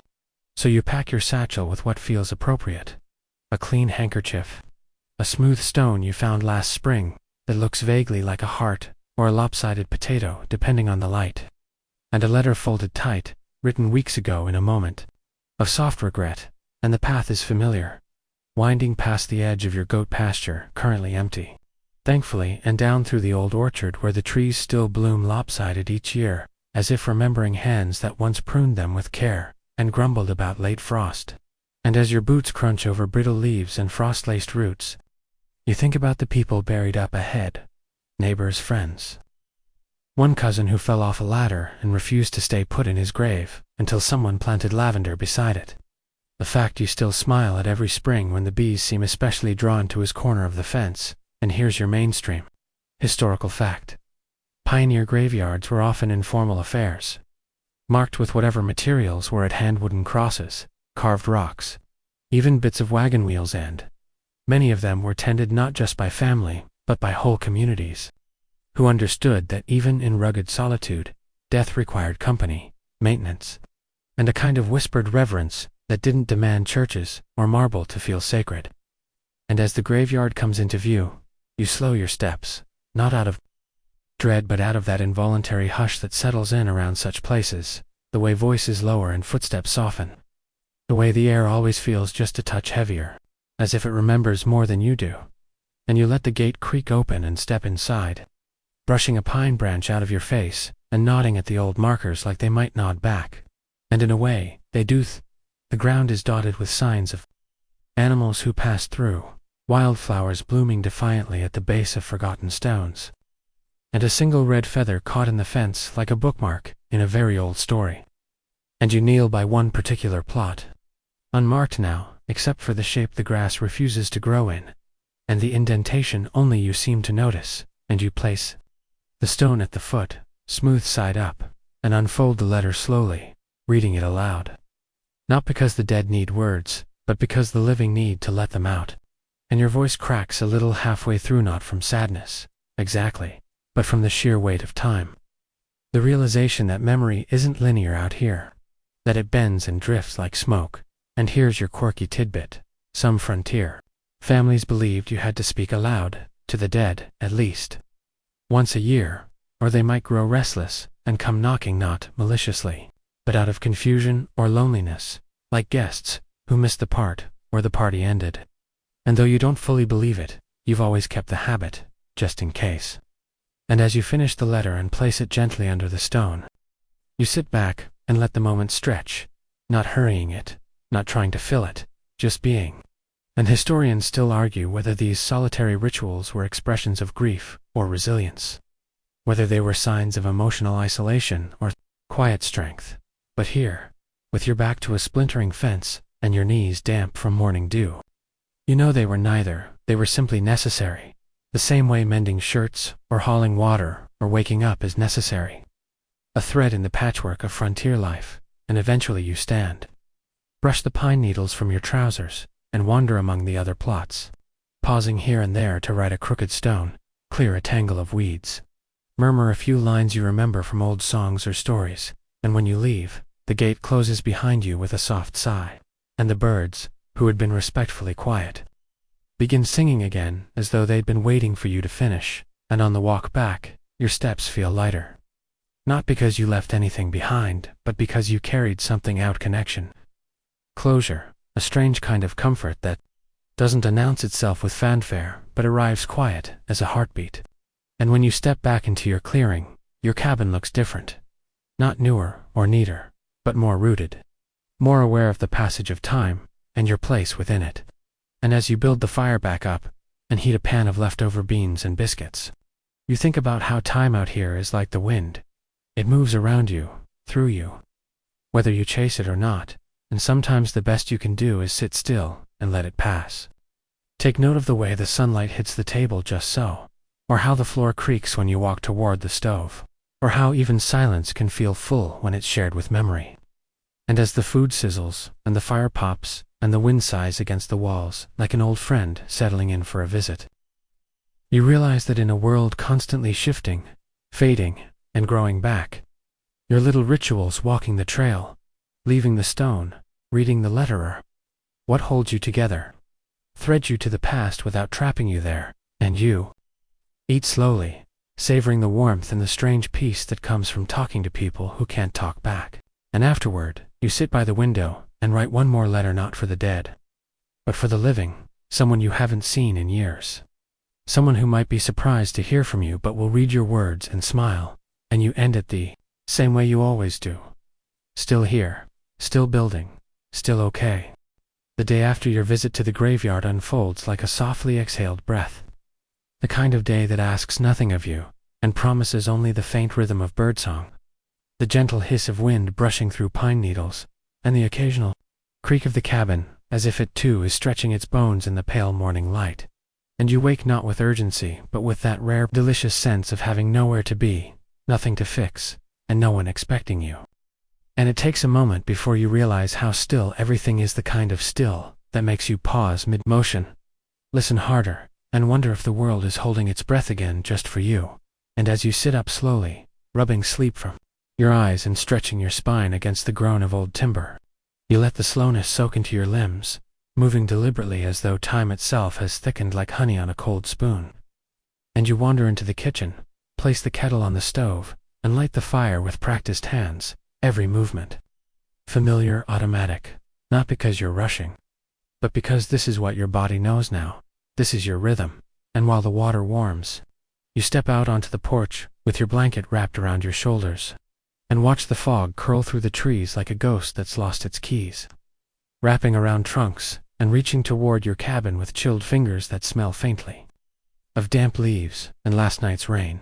And you settle into your newly sturdy rocking chair, the one that no longer growls under your weight, and wrap your hands around the warm mug when the kettle finally sings, and you let the steam rise into your face.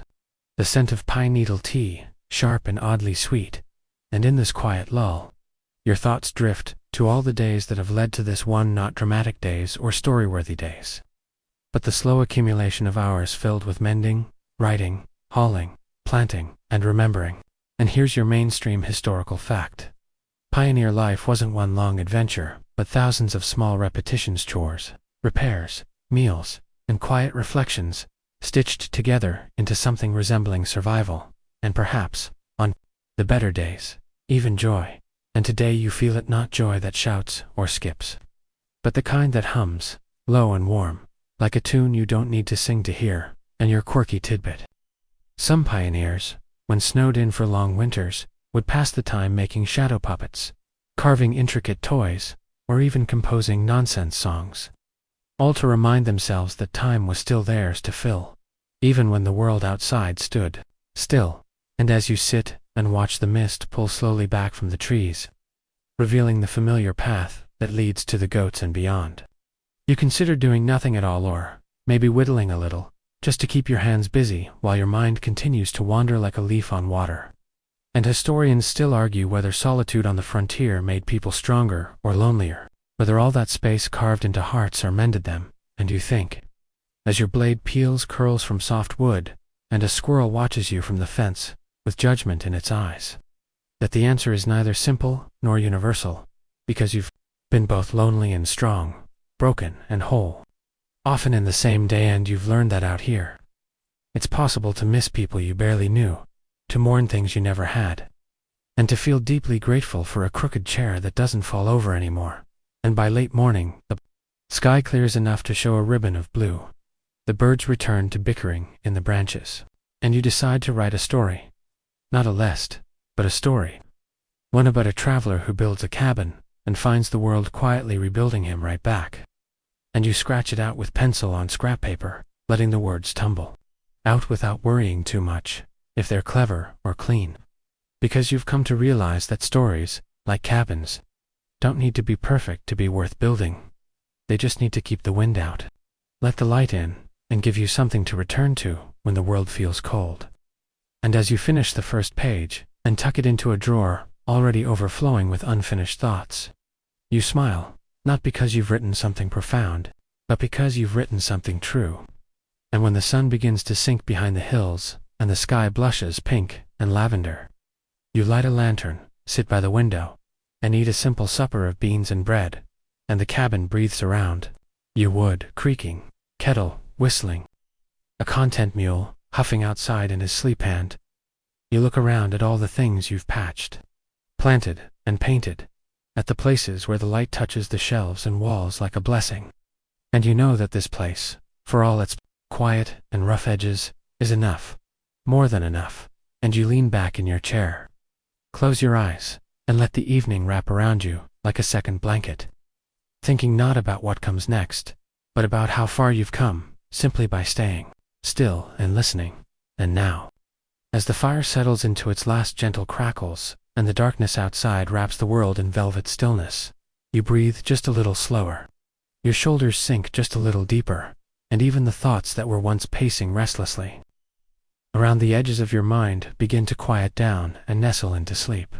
The wind outside is soft now, like an old friend, humming lullabies to the leaves, and inside your little wooden cabin, the warmth holds steady, glowing faintly from the hearth, sighing against the floorboards, whispering against the windows, like it's saying thank you for being here, for listening, for remembering. You lie back and pull the quilt around you, the one patched from all your yesterdays, from worn shirts and old curtains, and that one ridiculous apron with the dancing chickens, and you let it hold you like the forest held you today, gently, without hurry, with all the time in the world. Your breath slows to match the rhythm of the room, to the tick of the cooling stove, to the hush between tree limbs far beyond the walls. And you feel yourself begin to drift, not falling, not fading, just floating slowly down through layers of comfort, into a place where the goats never escape. The rocking chair never squeaks, and the tea is always exactly how you like it. And in this softened place where time takes a nap and memory curls up like a cat in the sun, you know that tomorrow will come with all its noise and splinters and surprises. But for now, you are here, and you are safe, and you are still. Sleep well, pioneer dreamer. The cabin will be here when you wake.